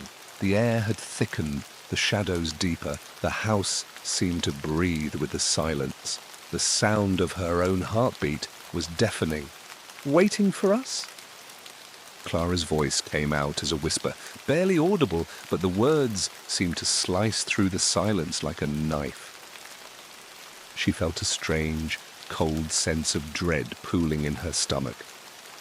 Who are you? The woman's lips behind that featureless mask twitched just for a second. A ghost of a smile, or was it a smirk, crossed her face, though it never quite reached her eyes. We're the ones who belong here, she said softly, her words dragging like tar. You are just visitors. We've been watching you, waiting for the moment when you'd understand. We will take care of you, but only if you let us. Nathan's body tensed, his hands fidgeting at his sides, like he was resisting some unseen force. Clara looked at him in horror, seeing him start to sway slightly, as though something, some presence, was pulling at him, bending him in ways he didn't want to go. And then, without warning, the others stepped forward silently, one by one, as though they had rehearsed it all, as though this moment was inevitable. They didn't say a word, but their cold eyes never left Nathan or Clara. The woman stepped closer to Nathan, her head tilting, as though examining him like an object. Clara's breath quickened, her pulse thudding in her ears. She had to get Nathan away from them. She had to pull him back. But as she moved to step between them, one of the masked figures, a man tall and gaunt, reached out and placed a cold, gloved hand on her shoulder. His grip was firm, unyielding. She froze, her blood running ice-cold in her veins. She couldn't move, couldn't even breathe. We only want what's best for you, the woman said, her voice nearly a whisper. But you have to choose, Clara. You have to choose now. Nathan turned toward her slowly, his face blank, his eyes glazed over like he was seeing through her, like he was seeing something else. I think it's time, he said, his voice distant, almost detached. Clara's stomach dropped. No, she whispered. No, Nathan, we have to go. We have to leave now. But he didn't hear her. The door was wide open, and the cold wind from outside swept through the house. But it wasn't the wind she was afraid of. It was the darkness creeping in, and the people who wore the masks. The room seemed to breathe with a life of its own, suffocating, pressing in from all sides as Clara stood frozen, her body held in place by the chilling grip on her shoulder. The masked man's fingers dug into her skin, unyielding, his hand as cold as death itself. The house was still, far too still, the silence oppressive, a weight pressing on her chest, making it harder to breathe with every passing second. And Nathan, her husband, the man she had trusted with her life, he was slipping away into this nightmare. The woman in the front stepped closer to Nathan, and she smiled, if you could call it that. A slow, almost imperceptible movement beneath the mask, the edges of her lips twitching, a cruel imitation of warmth. But the eyes, those unblinking, hollow eyes, never wavered from Nathan's face. She spoke again, her voice lilting, soft and syrupy sweet, like a lullaby that veiled the sharp edge of a blade. You see, Nathan, we've been waiting for you both. The moment you arrived, we knew you were different. You belong here, just like the others before you. We're family now. All of us. Nathan's expression remained blank, his features smooth as porcelain, and Clara felt her insides churn with a mixture of dread and disbelief. He was lost. Her Nathan, her loving, strong-willed husband, was slipping into whatever darkness had claimed these people, into whatever hell they'd been waiting for. "No!" Clara's voice broke the suffocating silence, raw and desperate. "No, you don't understand. You're wrong." She felt the tears sting her eyes, the panic rising like a storm in her chest. "We don't belong here. We need to leave. Now, Nathan." She tore her body away from the man's grasp, though her skin burned where his hand had been, the chill of his touch lingering like frost. She reached for Nathan, her fingers trembling as she gripped his arm, desperate to pull him away from them. But he didn't move. He didn't even blink. Clara's pulse raced as the mask-wearing figures all took a slow step forward, their presence more oppressive than before, as though the very air had thickened around her, pulling tighter, making it harder to breathe. Their eyes, all of them, focused on her, and she could feel them weighing her, measuring her, as if deciding what she might do next. "Please," she whispered, her voice barely a breath. "Nathan, please, you have to hear me." But Nathan's eyes were glassy now, empty of recognition, as if the person she had known had been replaced by something else. Something cold, something not quite human. He turned toward her then, slowly, his head jerking in an almost unnatural way, like a puppet on strings. His lips parted, and the words that came from his mouth weren't his own. "You will stay," he said, his voice distant, hollow, as if it were being dragged from the depths of some dark place. His eyes, lifeless, never left hers. "We all stay. We are home." Clara stumbled back, as if she'd been struck, her breath catching in her throat. This wasn't Nathan, this wasn't her husband. She could feel it now, the cold seeping into her bones, the suffocating weight of the house closing in around her. She had to get out, had to escape. She glanced around the room, desperate for an answer, for a way out. The door was still open, the wind howling through it like a warning, but she couldn't leave without Nathan. She couldn't just abandon him to these creatures, these people, these masks. They didn't care about him. They didn't care about anything but taking him from her. The woman in the front of the group stepped closer again, her mask gleaming under the dim light. "It's already too late," she said, her voice a quiet whisper that filled the room like smoke. "You don't understand yet, Clara. It's always been too late. This was always meant to be." Clara's stomach churned. She wanted to scream, to run, to break free of the invisible chains that bound her here, but every muscle in her body felt like it was made of stone. Fear gripped her like a vice, locking her in place. But then something shifted, a noise, a subtle creak. From somewhere deep within the house, the wind had stopped, the silence had returned, but now it was different. Now it felt like something was watching them, listening. And Clara felt it, the shift in the air, a change that made her blood run cold. It wasn't just the masks, it wasn't just the strangers. Something more was waiting, something deeper. The woman reached out a gloved hand and Clara flinched, but the touch never came. Instead, the woman's hand hovered just inches from Clara's face, her fingers twitching ever so slightly. "Don't fight it," the woman murmured. "The decision has already been made for you, for all of you."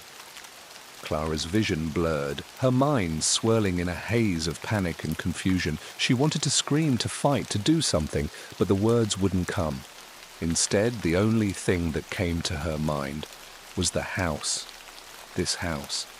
The house that had seemed so welcoming at first, so quiet and charming. But now it felt alive. Not in a good way.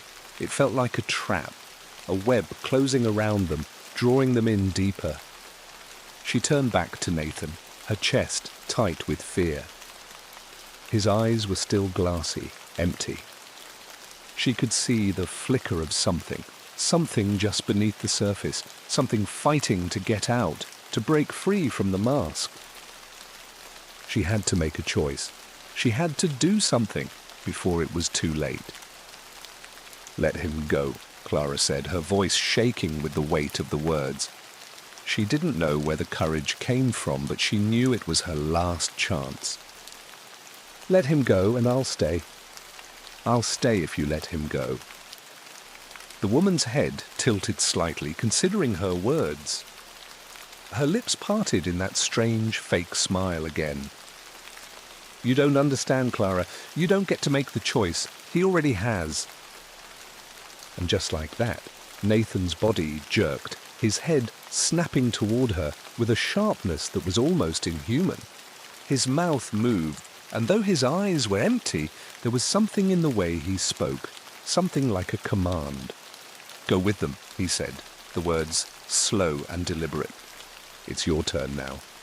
Clara felt a cold surge of terror run through her veins, and her hands trembled at her sides. She wanted to scream, to shout, to wake him from whatever dark spell had ensnared him, but deep down, a part of her already knew the truth. It was too late. There was no waking him, no escaping. The room was closing in, the air thickened, turning to stone. And as she stood there, her heart hammering in her chest, she realized with a sickening certainty that the house wasn't just a house, it was a prison, a trap designed to hold them all. And in that moment, Clara understood what had been waiting for her, what had been waiting for them. It was the masks, the cold, unblinking eyes, the suffocating stillness, the house itself, a living, breathing thing that had long ago claimed its victims. And now it was her turn. Nathan's voice came again, but this time it was not his own. It was the voice of the house, the voice of the thing that had always been there, hiding behind the masks. "Come, Clara," it said, a soft, coaxing whisper. "You belong here." And as the darkness closed in around her, Clara realized that there was no escape. She had already made her choice, and now they would never leave. Clara's heart pounded in her chest, each beat a deafening drum.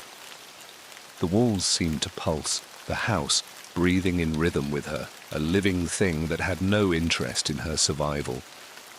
Her mind reeled, spinning in circles, struggling to make sense of the nightmare she found herself in. Nathan was gone, lost to her, to them, to the house. The masked figures crowded around her, their presence suffocating, blocking the door, filling every inch of space, their cold eyes unblinking, as if they were all waiting for something, waiting for her.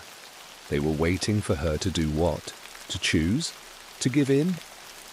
Her chest tightened with panic, and her vision blurred as the weight of their stares pressed down on her, like fingers digging into her skull. She had to think. She had to do something. She had to save Nathan. She had to save herself. "Why are you doing this?" Her voice cracked as she spoke, the words fragile, broken. She couldn't keep the fear from her tone. She couldn't hold back the tremor in her hands. "What do you want from us?"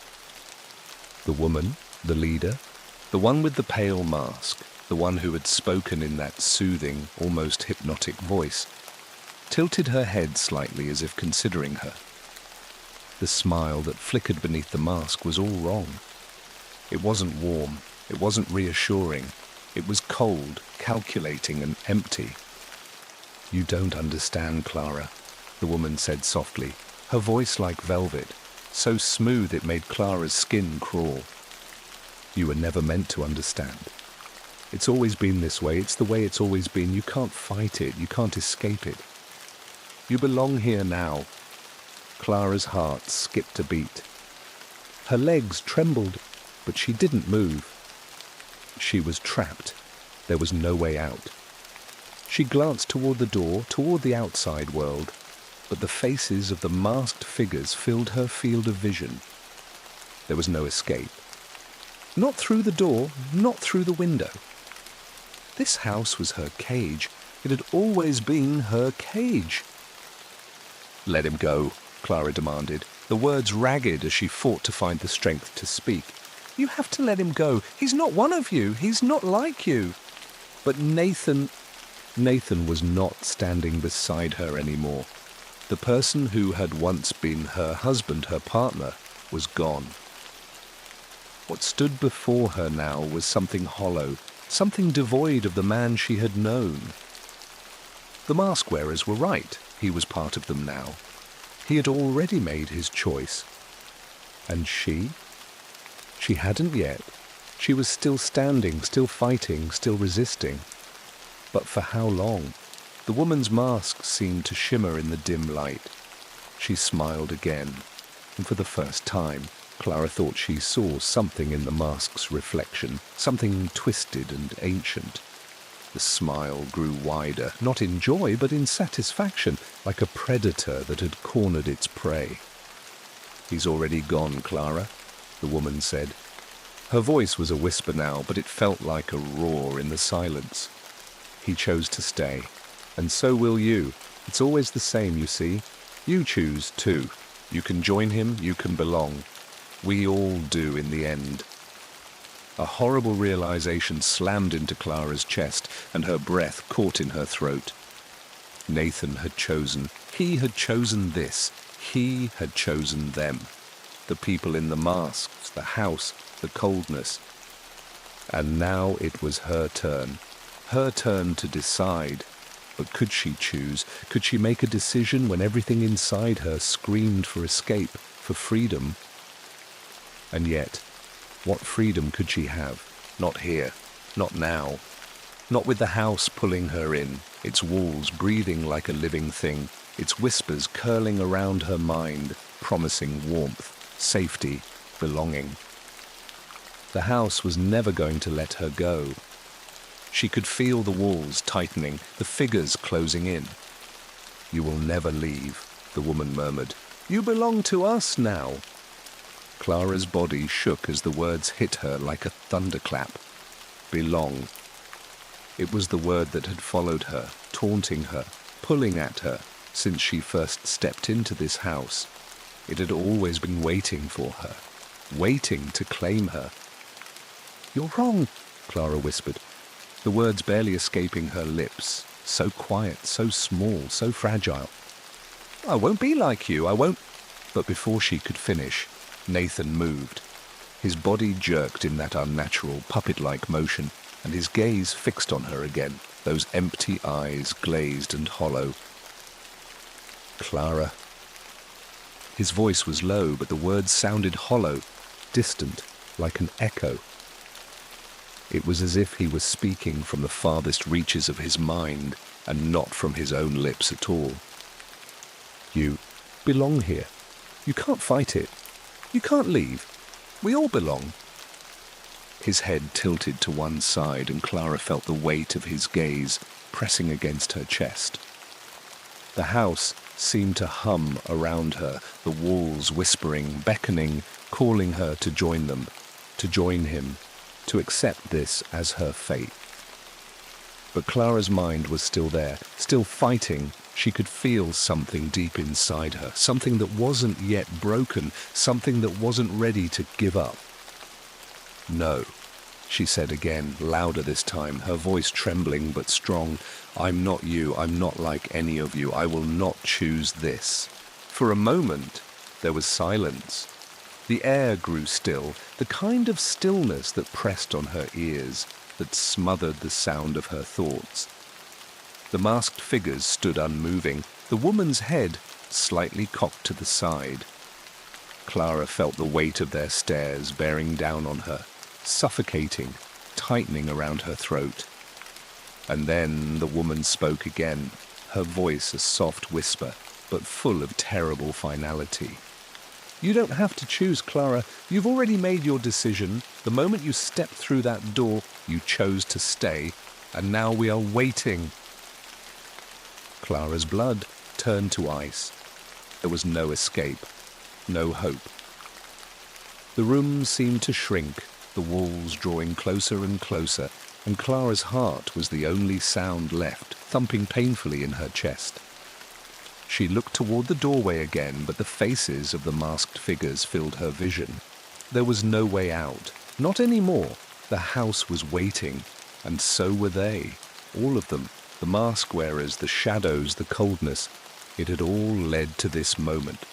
And in the end, Clara realized that her escape, her choice, it had been a lie all along. There was no escaping the house, no leaving, because once you entered, you belonged. And now she was part of them, part of it. She felt herself take a slow, reluctant step toward them, toward Nathan, toward the masks. The house had won, it always did, and Clara too had made her choice.